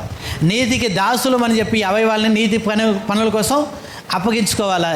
తర్వాత పవిత్ర హృదయులై ఎవరైతే ప్రభువుకి ప్రార్థన చేస్తారో వారితో కలిసి మన ప్రయాణం కొనసాగాలి. ప్రార్థనా పరులతో కలిసేటోళ్ళు చాలా తక్కువ అండి. ప్రార్థన చేసుకుందాం బ్రదర్ ఒక అరగంట సేపు వస్తారంటే వీళ్ళు కాదన్నా. బర్త్డే పార్టీ ఉంది బ్రదర్ వస్తారా? ఎప్పుడన్నా? ఎలా ఉంటుంది చూడండి. ప్రార్థన అంటే వీలు కాదు బ్రదర్ అంటారు. బర్త్డే పార్టీ అంటే ఎప్పుడన్నా? ఇక్కడ చిన్న పంచాయతీ ఉంది బ్రదర్ వస్తారు. ఇప్పుడేనా? ఫంక్షన్ ఉంది. ఎప్పుడు ఫంక్షన్? పొద్దున సాయంత్రమా? బ్రదర్ సాయంత్రం ప్రార్థన ఉంది. బాగా అలిసిపోయాను బ్రదర్. మీరు వస్తారా? మీరు వస్తేనే నేను వస్తాను. రాకపోతే నువ్వు ఎవరితో ఉండాలి తెలుసా? నీ దేహం ఎప్పుడు కూడా నేను ఏదో విధంగా శోధిస్తుంటుంది. కాబట్టి పవిత్ర హృదయులే ప్రభువుకు ప్రార్థన చేసేవారు ఎవరైతే ఉంటారో వాళ్ళతో కలిసి ప్రార్థన జీవితం గడపడానికి సమయం కేటాయించి ఎక్కడ వీలవుతుందని ఎన్ని కష్టాలు ఉన్నాయి, ఎన్ని చిట్టీలు ఉన్నాయన్నా. అన్ని చిట్టీలు చుట్టేస్తాయి. మెడ చుట్టూ చుట్టుకుంటా నీకు ప్రార్థన చేసుకోవడానికి టైం ఇవ్వకపోతే మరలా పాపం వైపు తీసుకెళ్ళిపోతాయి. అప్పుడు దేవుడు మాట అంటే భయం ఉండదు, దేవుడు వాక్యం అంటే భయం ఉండదు, సంఘ సహవాసం అంటే భయం ఉండదు, ఆదివారం మానేసినా భయం ఉండదు, ఆఖరికి రహస్యంగా పాపాలు చేస్తున్నా కూడా భయం ఉంటుందా? ఉండదు. అప్పుడు ఒక వేషధారిగా ఉంటావు నువ్వు. తర్వాత నరకానికి వెళ్తే రోస్టింగ్ ఎక్కువ నీకే. ఇప్పుడు తెలియక తప్పు చేసినోడిని ఒక దెబ్బ కొట్టి బుద్ధి లేదురా నీకు అని అంటాం. తెలిసి తప్పు చేసినోడిని కావాలని చేసేవరా నువ్వు? నీకు తెలిసి కూడా చేసావు. నాలుగు ఎక్కువ తంతావా? ఎందుకు తంతావా వాడిని? వాడు తెలిసి తప్పు చేశాడు. తెలియ చేసినోడేమో అది నీకు భక్తి మార్గం తెలుసు, పరలోకం తెలుసు, నరకం తెలుసు, రక్షణ తెలుసు, క్రీస్తు రక్తం విలువ తెలుసు. తెలిసి కూడా నువ్వు పాపం చేస్తుంటే నిన్నేం చేయాలి? తీర్పు కాదు, కఠినమైన తీర్పు కాదు, మరీ కఠినమైన శిక్ష. కాబట్టి చాలా జాగ్రత్తగా ఉండాలండి. పవిత్ర హృదయాలే ప్రార్థన చేసే వాళ్ళతో మీరు ప్రార్థన చేయడానికి ఎందుకు సమయం ఇవ్వట్లేదు? శుక్రవారం స్త్రీల కూడి కంటే 2-3 కనబడుతున్నారు, బైబిల్ తరగదంటే 2-3 కనబడుతున్నారు, ఆదివారం ప్రార్థన ఇక్కడ, ఇది ఒక్కదానికి వచ్చి అటెండెన్స్ చేసుకుని వెళ్ళిపోతున్నాం. మరి మిగతా వారాల పరిస్థితి చెప్పండి. సరే, ఇక్కడ రావడానికి ఇబ్బంది ఉండదు, మీరు అనుకోండి, రండి మా ఇంటికాడ ప్రార్థన చేసుకుందాం 1 గంట సేపు. లేదా మీరు ఖాళీగా ఉన్నారా, మీ ఇంటికాడ మేము వస్తాం ప్రార్థన చేసుకుందాం పట్టండి 1 గంట సేపు. లేకపోతే పాస్టర్ గారి దగ్గరికి వెళ్తే, అన్న ఒక అరగంట చర్చిలో ప్రార్థన చేసుకుందాం రండి అన్న. అర్థమవుతుందండి? 10 రూపాయలు అర్థమవుతుందా అని ప్రార్థనకి అవకాశం ఇవ్వాలి. ఎందుకు అవకాశం ఇవ్వాలి చెప్పండి? ప్రార్థనలో మన దేహాన్ని నలగొట్టాలి. మనం ప్రార్థనలో ఈ దేహాన్ని ఏం చేయాలమ్మా? నలగొట్టకపోతే గుర్రంలా పరిగెత్తుంది. ఇది నలగొడితేనే, ఇప్పుడు బాగా డొక్కెండిపోయింది, సాగు బతుకుల మధ్య ఉన్నాం, ఏం ఆలోచనలు ఉంటాయి మనకి? బుక్కెడు దొరికితే చాలు బతకాలనుకుంటాం. బాగా కడుపు నిండి ఉంది, ఆడికి ఎలా ఉంటాయి? వెచ్చలవిడి పాపం చేయడానికి ఈ దేహాన్ని ఇంకా మెరుగుదిద్దుకుంటాడు. అది కాబట్టి ప్రార్థనలో మన శరీరం నలగాలి. ప్రార్థనలో శరీరం నలగాలి. ఒక ఆయన అంటాడు, ఇప్పుడు దంచితేనే పరిమళం వస్తుందంట, దంచితేనే సువాసన వస్తుంది, నలిగితేనే మన భక్తి జీవితంలో నుండి సువాసన బయటికి వస్తుందండి. అలా పవిత్ర హృదయులే ప్రభువుకు ప్రార్థన చేసేవారితో కూడా కలిసి ఉండి నీతిని, సమాధానమును, విశ్వాసాన్ని ఏం చేయాలంట? వెంటాడండి. ఇలా ఉండే వాళ్ళతో వెంటాడుతూ ఉంటే నీతిగా బ్రతకడము, విశ్వాసంతో బ్రతకడము, సమాధానంగా ఉండడము. ఎవరి మీద కోపతాపాలు వద్దు మనకి. సమాధానంగా ఉంటూ, నీతిగా బ్రతుకుతూ, విశ్వాసంగా బ్రతుకుతూ, ఈ వెంటాడుతూ పవిత్ర హృదయులే ప్రభువుకు ప్రార్థన చేసేవారితో ఉంటే మనం మరలా పాపం చేసే అవకాశాలు ఉన్నా కూడా పాపం చేయం. ఉన్నా కూడా ఉంటాయి, మన చుట్టే ఉంటాయి, అయినా కూడా మనల్ని ఏమీ చేయవి. నువ్వు మాస్క్ పెట్టుకున్నావు, మంచి శానిటైజర్ కొట్టుకున్నావు, అన్నీ చేసుకున్నావు, మాస్క్ పెట్టుకున్న తర్వాత అవతల కరోనా పేషెంట్ ఉన్నా నీకేం కాదు. ఇప్పుడు డాక్టర్లు కరోనా వచ్చినప్పుడు వాళ్ళని ట్రీట్మెంట్ చేయకుండా ఉన్నారా? మధ్యలో ఒక తెరగట్టుకున్నారని ట్రీట్మెంట్ చేశారు. అంటే వాళ్ళకి వీళ్ళకి అడ్డుకేముంది చెప్పండి? ఇప్పుడు ఈ నువ్వు పాపమున్న లోకంలో ఉన్నా కూడా నువ్వు ప్రార్థనా పరులతో సహవాసం కలిగి ఉంటే, నీ దేహం మీద సంపూర్ణ అధికారం దేవుందని చెప్పి సజీవ యాగంగా దేవుడికి సమర్పించుకుంటే, నీతికి దాసులుగా నీ దేహ అవయవాలను నువ్వు సమర్పించుకుంటే, ఒకప్పుడు పాపం చేయడానికి నేను చాలా కష్టపడ్డాను, ఈరోజు పరిశుద్ధంగా ఉండడానికి కష్టపడతాను, నిన్ను నీవే సమర్పించుకుంటే ఖచ్చితంగా దేవుడు మన దేహంలో పరిశుద్ధత అనే దాన్ని నిలిపిన దేవుడే మన దేహాలకి, మన ఘటాలకి ఘనతను కూడా ఇచ్చేవాడు ఆయనే. మనం ఘనత కోసం ప్రయాసపడుతుంది రాదు, దేవుడిస్తే ఎవడు ఆపినా ఆగదు. అర్థమవుతుందండి? పౌలు గారు ఎటువంటి వాడు తెలుసా? ఆయన చూస్తే ఆయన దేహమే చూడడానికి పెద్దగా అనిపించదు. అలాంటి తీసుకొచ్చి ఎక్కడ ఎవరెస్ట్ శిఖరాన్ని కొనను కూర్చోబెట్టాడు దేవుడు. ఎందుకు తెలుసండి? ఒకప్పుడు దేవుని మార్గాన్ని చెడగొట్టడానికి ఎంతగా కసిగా పనిచేశాడో, ఇప్పుడు అదే దేవుని మార్గాన్ని ప్రకటించడానికి అంతకు మించిన రెట్టింపు కసితో పనిచేశాడు ఆయన. కాబట్టి ప్రభునందు ప్రియమైన సహోదరి సహోదరులారా, మనము కూడా ఒకప్పుడు పాప బ్రతికాం, ఈ రోజు నుండి పరిశుద్ధమైన జీవితాలు జీవిస్తూ దేవుడికి మహిమ తెచ్చే విధంగా బ్రతకాలి. ఎలాగా బ్రతకాలంటే పాపం చేయడానికి ఎంత రాత్రనక పగలనక కష్టపడుతూ ఆలోచన చేసి బ్రతికారో, పరిశుద్ధంగా బ్రతకడానికి అంతకు మించిన రెట్టింపు ఆలోచనలతో బ్రతకాలని జ్ఞాపకం చేస్తున్నాం. ఇలా బ్రతికితే మన దేహాన్ని మనం కాపాడుకుంటాము. పరిశుద్ధత యందు ఈ దేహాన్ని మనం కాపాడుకుంటాము. అలా కాపాడుకుంటే దేవుని చిత్తాన్ని నెరవేరుస్తాము. అలా నెరవేరిస్తే దేవుని చిత్తం నెరవేర్చే వారికి ఏమిస్తారు దేవుడు?